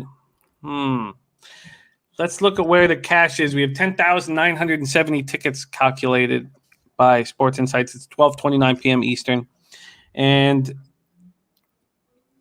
okay, we know the books make a killing in NBA. And last night, Jazz Clippers was a perfect example of that.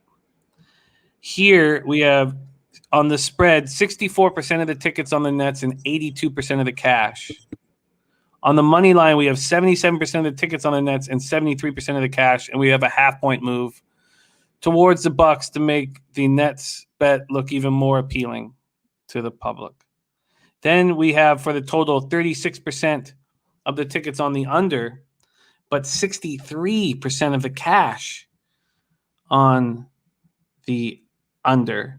So this series is being played at a pace of 98.80 possessions a game.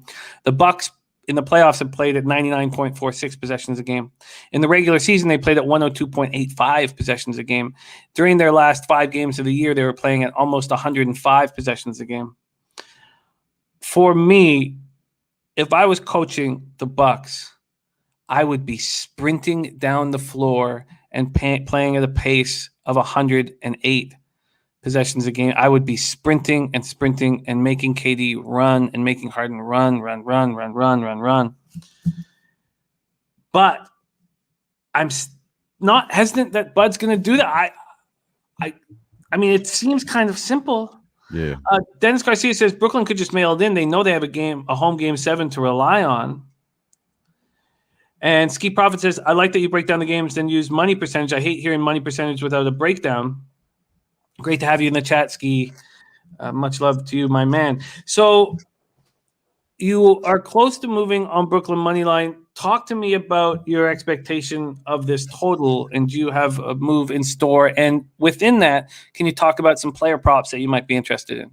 Yeah, so I would think that this game gets to what you're saying. Like, it probably slows down a little bit towards the end. Obviously, last game, I believe they had 54 combined points in the fourth quarter. But the third quarter, they had 38 points for the Brooklyn, which came out, scorching because of Kevin Durant there. I just believe, though, honestly, bro, that this is going to be an over game. As far as props, I like James Harden props over. I like Jeff Green props over. I believe what they were doing with Jeff Green showed that they're going to keep going with Jeff Green. If it's not broke, don't fix it. He played all right on his first game back. They let that guy run now. You know what I'm saying? He was so hot. They let him go. I think he continues to do something similar, at least going over the 13.5 points. But I think Chris Middleton, man, yeah, these guys talking about it there. I think Chris Middleton is probably the best spot here on the Bucs side for sure. As far as what he's been doing, he's the second guy as far as usage rate on the Bucs over the last game, and obviously over this series here. I think that he's probably the good guy there, but I'm only gonna take, as far as the bets that I like. The only bet that I locked in was the Kevin Durant over 10.5 rebounds in this series. He's averaging, I believe, about a 10.8 rebounds in the last 5 games. It's about 11 rebounds there. I think he's going to be able to do that here. They don't have any type of rim protection, obviously, for the Brooklyn Nets. I couldn't get that out. I'm reading it right in my face. Brooklyn Nets, bro. And I think that he's going to continue to get the boards. I think he's going to continue to play those heavy minutes, man. And if you're going to see him run up and down the court, like you said, I think that is a favorable game strategy. But again, I definitely don't think that they're going to do that as far as the Bucks, even though you're going to see Giannis get a third of their, possessions as far as like him going down, and they're not letting him shoot. They're not letting him go in there, but I think he's going to have a lot of half-court situations with Giannis. So I don't really want to take the over. So I think I'm going to single out on some of these props. I took the Kevin Durant already 10.5. I'm looking at Middleton props here. What I seen, if I'm not mistaken, I just went out of there because I was on show on Tiny. I think you guys talking about the K prop here. I went off of there. But I want to take the Middleton props, bro. And right now, I believe I got 24 and a half as far as the points, if I'm not mistaken. And that's at plus money. I think he gets about 25, 26, 27 in range. I have a big question for you before I can figure out exactly how I'm going to handle things. And our guy Ulysses Hayes, who eats with table tennis, he sent me winners nonstop in the chat right now. Said he's got table tennis picks. I love it. Share it with us, my man Ulysses. Okay, here's the big question for me to figure out how I want to bet this, especially from a total perspective. No one could handle Durant, and Giannis wasn't given the opportunity. Look, I'm not saying he can handle Durant. Maybe no one in the world can handle Durant. But he says, I want to take the challenge. Obviously, everybody's going to have a chance to guard him, but I would love to go into Game 6 to be able to guard him. If Coach Budenholzer wants me to do that, I'm ready for it. Do you think we see Giannis on Durant, or not a chance because you want Giannis fresh for offense? No, I think he's going to just continue to try to have that, running back mentality. It's going to probably, I think he should play him. Obviously, he's been hearing it a lot in the news and stuff. You know, people have been talking about him, raving for him to come back, play some type of defense, defensive player of the year. You know, it's probably one of the first things people come to mind when you think about him not taking that challenge. But him saying that, I think that is good for him, but he's going to get boo-bopped, man. He's going to get boo-bopped. He don't want to be on the perimeter with KD. He's a good rim protector. As far as what he does on a perimeter, I think it's right for him not to regard him, in my opinion, as far as what they're doing. So I just don't believe that Coach Bud is going to be that type of coach that could get these guys right and ready, you know, for a real pressured game, man. This is going to be a lot of pressure on them in front of their home crowd. I think a lot of that pressure is just off of Brooklyn, and they should come out here and just smack them, man. I believe this +6 for sure is the safer bet, but I'm going to lock in the money line, bro. That's the bet I'm taking right there. Wild. Absolutely wildly interesting. Okay. And my apologies, bro. But Chris Middleton is actually 24.5 at -120. I'm just going to take that at -120. I thought I seen it the 26, I believe. Maybe it was a 26 at plus money, but I think he gets about 27. But I'm going to take the 24.5 over Middleton as well. Extremely interesting. So with all that's being said, I'm leaning towards the Bucks team total in the first quarter or first half. I can't imagine Bud not wanting to have these guys have KD sprinting up and down the floor. For the life of me, we saw the Bucks when Giannis was hurt play at the fastest pace in the league. When Giannis was in the lineup, that pace slowed down, and I often thought that they had a pretty nice rhythm without Giannis, and when he came back, they had to make sure that he had the ball, and that kind of disrupted their rhythm and their pace. But I don't see a game plan that doesn't include making KD and Harden run up and down the floor. Right. And my only concern is if the Bucks go up, you know what?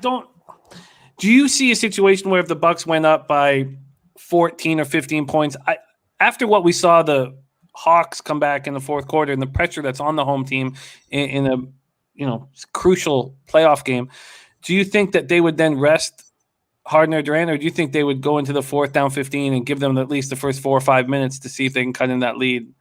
Do you think they would rest Harden if they're up big?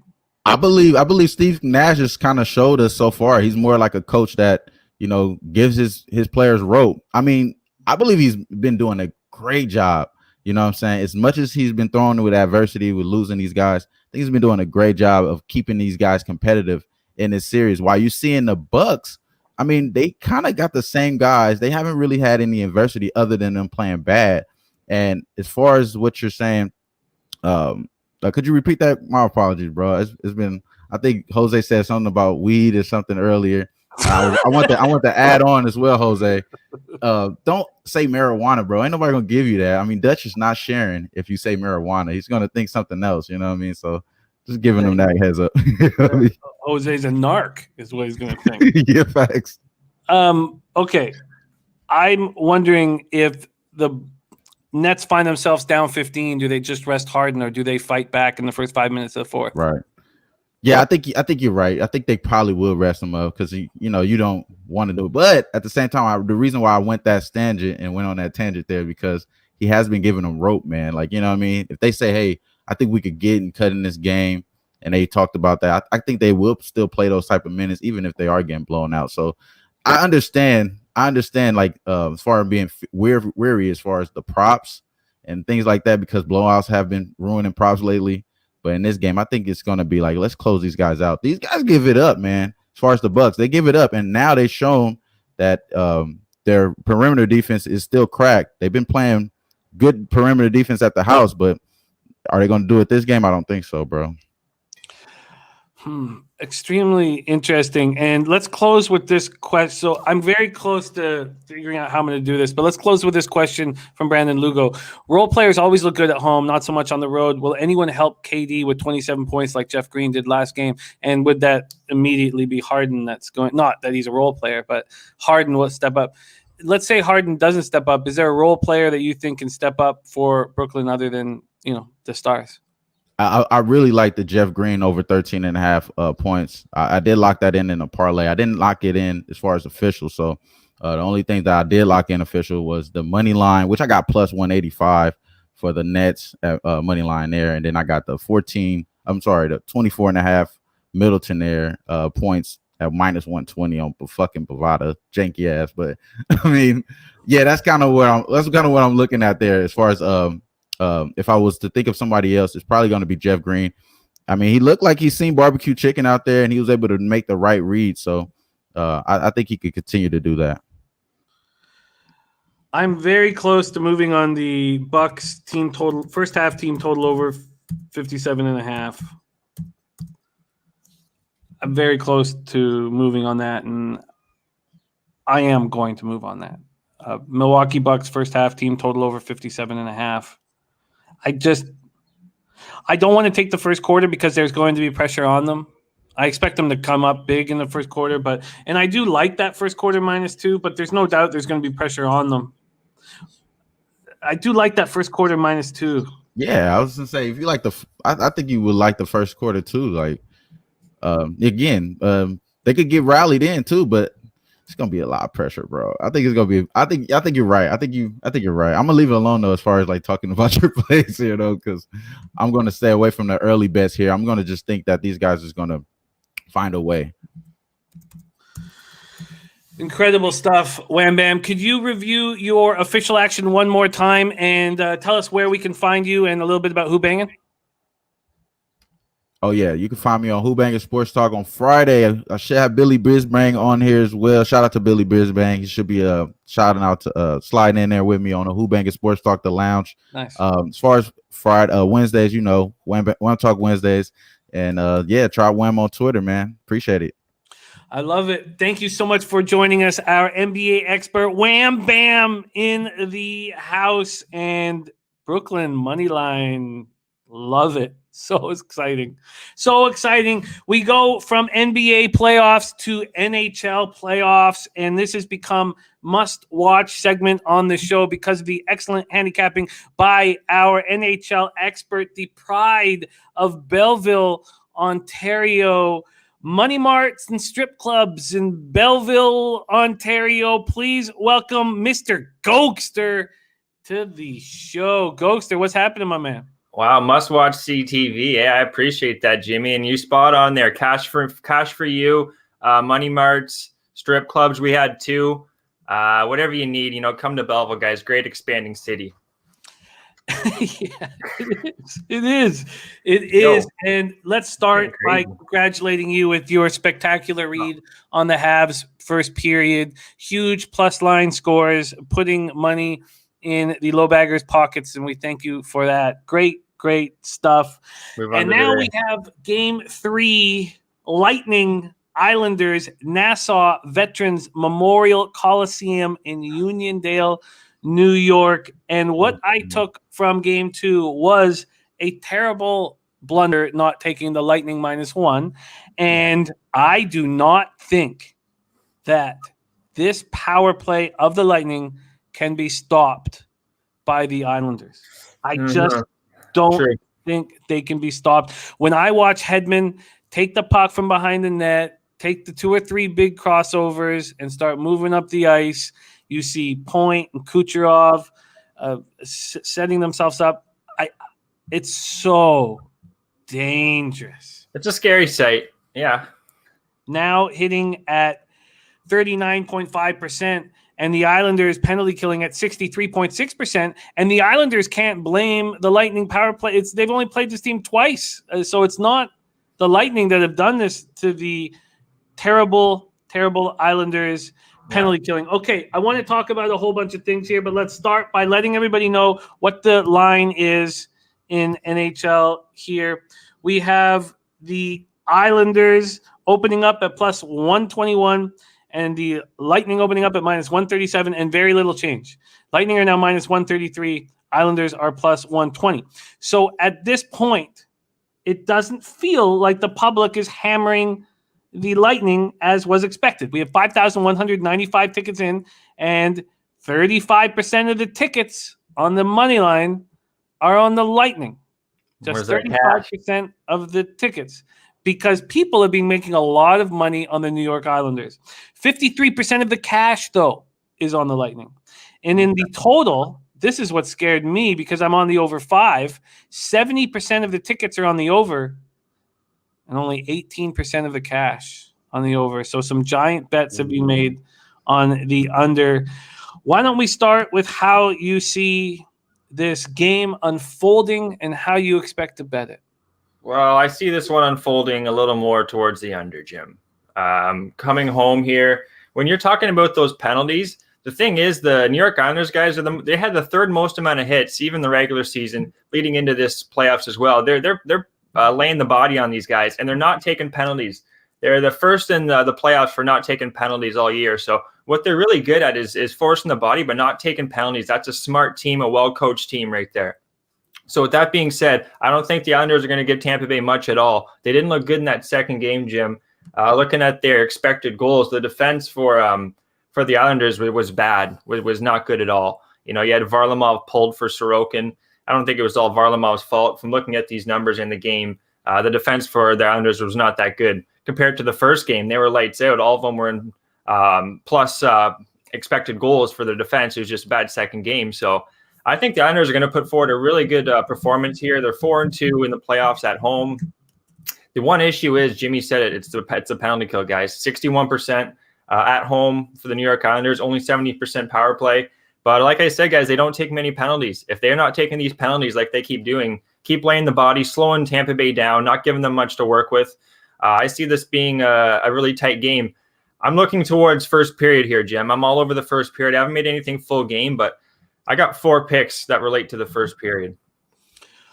I'm very excited to hear those picks. Let's just talk a little bit more about the situation in front of us, and then let's hear your picks. First off, Kucherov is spectacular. This team added an Art Ross trophy winner that doesn't go against their salary cap. Bullshit. And it's bullshit. It's just absolutely bullshit. Kucherov had his 4th game with 3 or more points this postseason. Assisted on goals by Point, Palat, and Hedman. At the Apples. 3 assists boosted his league-leading playoff point total to 22. His 44 assists since the start of the 2020 playoffs is the most in consecutive seasons by an NHL player since Doug the Killer Gilmore had 47 in 93 and 94. That's the level that Kucherov is playing at. Point scored a goal for the 5th straight game. He's got 10. He's got 10 goals in 13 games. He set the Lightning franchise playoff record last year with 14. In each of their first 2 series, the Islanders lost Game 3 at home to fall into a 2-1 series deficit. They did. The Lightning are 5-1 on the road in the playoffs. So I'm switching. I'm going against the grain, Jimmy. I looked right into that, and I looked at the first period. Both of those games in Game 3, they were down 1-0 in the first period. I'm going to take New York Islanders guys to score first. I'm taking the Tampa Bay Lightning not to score in the first period. I'm taking no goal in the first 9 minutes, 30 seconds, and I'm taking the under 1.5. Only way this goes south really quick is if Tampa Bay scores, say, 5 minutes in. They score 5 minutes in. Best we could do is hit the under 1.5. But I don't see that happening at all here, guys. After that performance, 4-2, didn't look good at all. Had your goalie pulled. You're coming back to the Coliseum. Tampa Bay, too, guys, on the road, they don't score much at all. Their goals in the playoffs are 2.5 on the road, and they allow 1.83. So they're a very good defensive hockey team, too, on the road. This is going to be a really tight game. They know both teams don't want to go down 2-1. Especially the New York Islanders. They've learned, I think, in that situation, Jim. They've lost both those games. They know they can't screw around here and go down again. So I like Islanders score first. Like I said, no goal for the Tampa Bay Lightning in the first period, guys. No goal in the first 9 minutes, 30 seconds, and first period under 1.5. I am uncomfortable. The way I had imagined this when I was thinking about it was thinking, in these old barns, before the guys get out into the hallway to walk onto the ice, when they're in their dressing room, you can hear the crowd going bonkers. Yeah, you can feel it. Yeah, you can feel it. You can hear it. And in the new stadiums, it's not quite like that. No. And the excitement level of the fans on Long Island is, I mean, I guess last year was so pandemic-y. Yeah. This is totally different. And I know these two teams met last year. I love their fans. They're one of the best fans in the NHL, I'm going to say this year, New York Islanders. And they've always been. And they're a small group, but they're mighty. Shout out to you guys. I just feel like that sets up for more offense. That doesn't set up for like a tight checking affair. And I often said, well, one of the things that we've done with great success in the past was always fading the Western Conference teams when they came to Brooklyn to play in that sleepy arena. Now it's not sleepy, when the Nets are playing, but it's sleepy when the Islanders are playing. So I just had this feeling like it's going to be what we all dream about, hearing the crowd going bonkers. We have been in this pandemic for a year and a half, and these guys are going to be so amped up that the hits are going to be huge, and the excitement is going to be all over the place. And that led me to think that goals were going to be scored, because earlier in the playoffs, when we got to Nassau, goals were being scored. And I think that I have this vividness bias from the first two games in Nassau against the Penguins. Yeah. Where the scoring was just, out of control. And I think that it may cost me here. But Ulysses Hayes says over 5.5. I can still see this going over, Jim. All year two at home, this Islander team has come back more than any team all year. They battle in that third period. So I could still see this going over 5.5. But the start of this game, guys, if you also look at how the New York Islanders have played at home, they've only had 3 goals, 4 in the first, 10 in the second, 11 in the third. Wow. So they play really slow at the beginning. Goals against is 5.44. So as the game goes on, the New York Islanders get stronger, and that home crowd starts to, just like you're saying, Jim, it starts to come into play. And I think both teams are going to start to score as the game goes on, but they're going to feel each other out. This is game 3. I see very little, if anything, happening. If you guys want to take a shot on 0-0 first period, I wouldn't blame you for doing that either. But I'm taking, no goal early, 9 minutes, 30 seconds under first period, 1.5. Tampa Bay, I really like the Tampa Bay not to score in the first period, 2 guys. And then if there is a goal in the first, I see it being the New York Islanders or in the second period. Okay. Question. If I offered you a free $500 bet on a side on the money line, who would it be? The Islanders. It's the Islanders. I'd be on the Islanders for sure. At plus 122. Yeah. And what is keeping you off of that with your own cash? Well, that's a good question, Jimmy. I find whenever we pick out a play as we talk about it, it hits at a higher rate. And why not add the New York Islanders as the game goes on? I just broke that period stats down, guys. 3, 10, 11. The Tampa Bay, they're 4, 5, 6. They don't score nearly as much on the road. And I love what I see from the Islanders team in front of Varlamov. They give the Tampa Bay Lightning very little. As long as Varlamov can make a couple of those saves that he's going to need to make, and the Islanders don't go in the power play, it's going to be tough for the Tampa Bay Lightning to get past this defensive core, even their forwards. Their defense is such a stay-at-home defense, guys. They're not like typical some of these teams where they like to push and like to score goals like Vegas. New York Islanders defense stays at home. They just and the forwards know that. They know what to expect. So they're a really good working team right now. I got to take the Islanders. And you know what, Jim? Let's add that on there. Plus 120.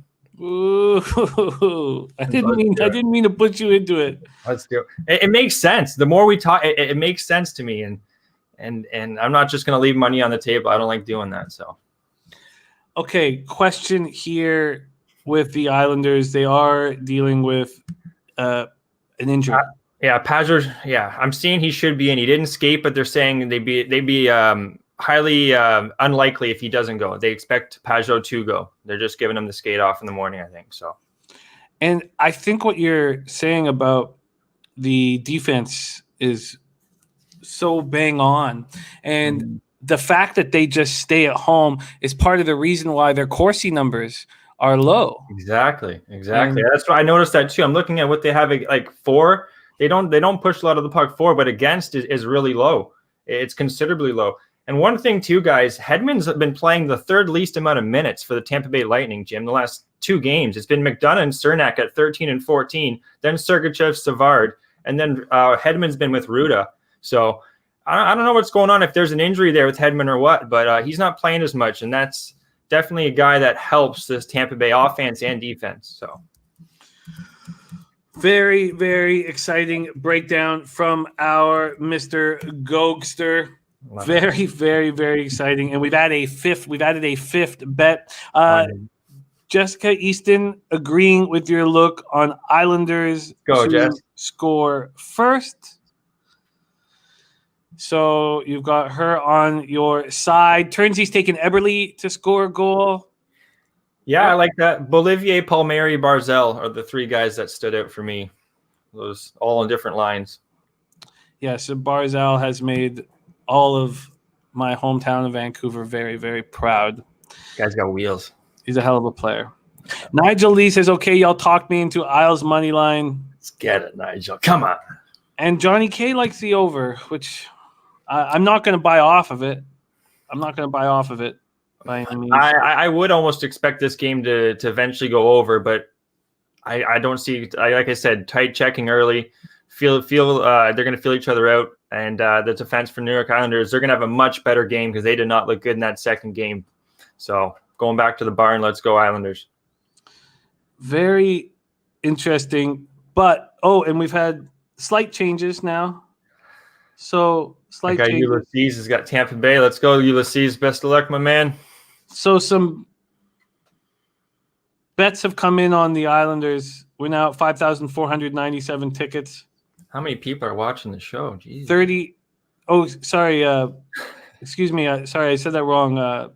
Bets have come in on the Lightning because we have 35% of the tickets and now 56% of the cash on the Lightning. I keep taking the Lightning.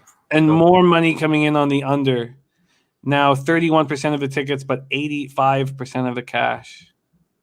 Yeah. Oh, wow. This is going to be fun, Gogster. This is going to be a fun game, man. I can't wait, man. I'm sorry, Varlamov. Vasilevsky, I'm going to keep a close eye on him this game, guys, because I don't know if he's the same Vasilevsky as we've seen in the last couple games, even last series, Jim. He's played every single game. I know all the goalies have, really, but Tampa Bay went deep in a lot of these series, too. So take a look at Vasilevsky, because I don't know if he's breaking down or what, but let's keep a close eye on him. And shout out to Russian goaltending. Oh, God.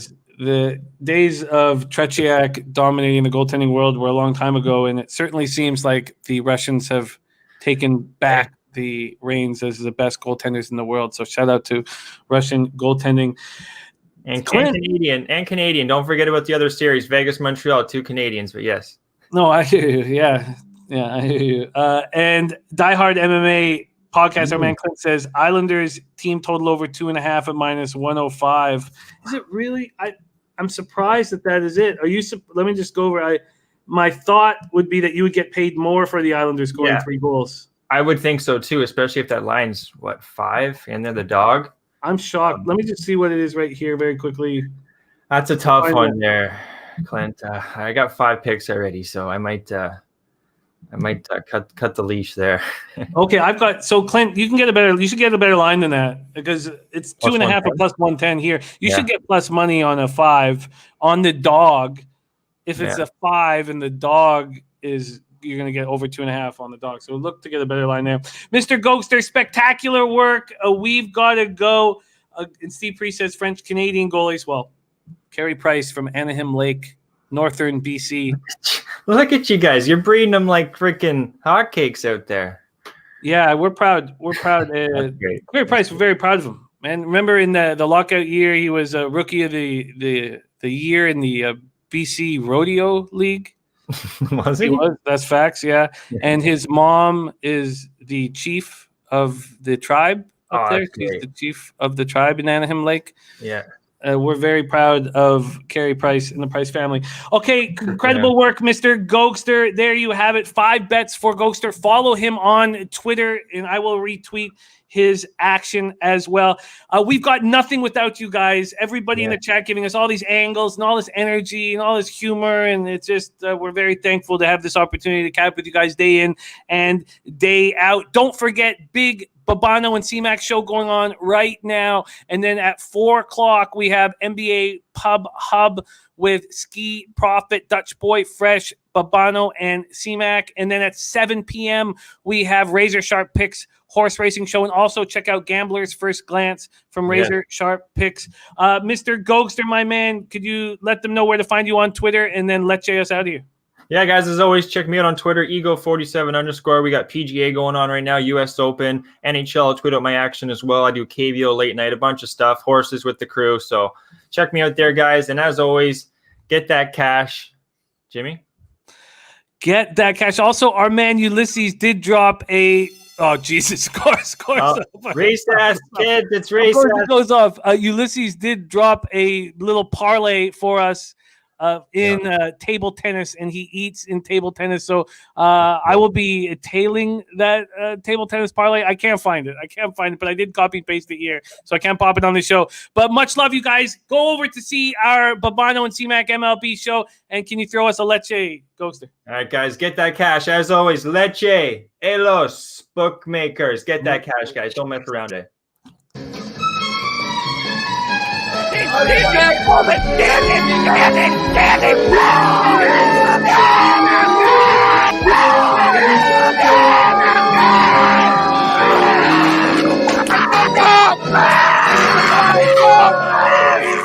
Where's the bang bang, Preston? Come on. I can't breathe. Pub Sports Radio. Come find us in Southtown 101. Subscribe on YouTube and all platforms where podcasts are found.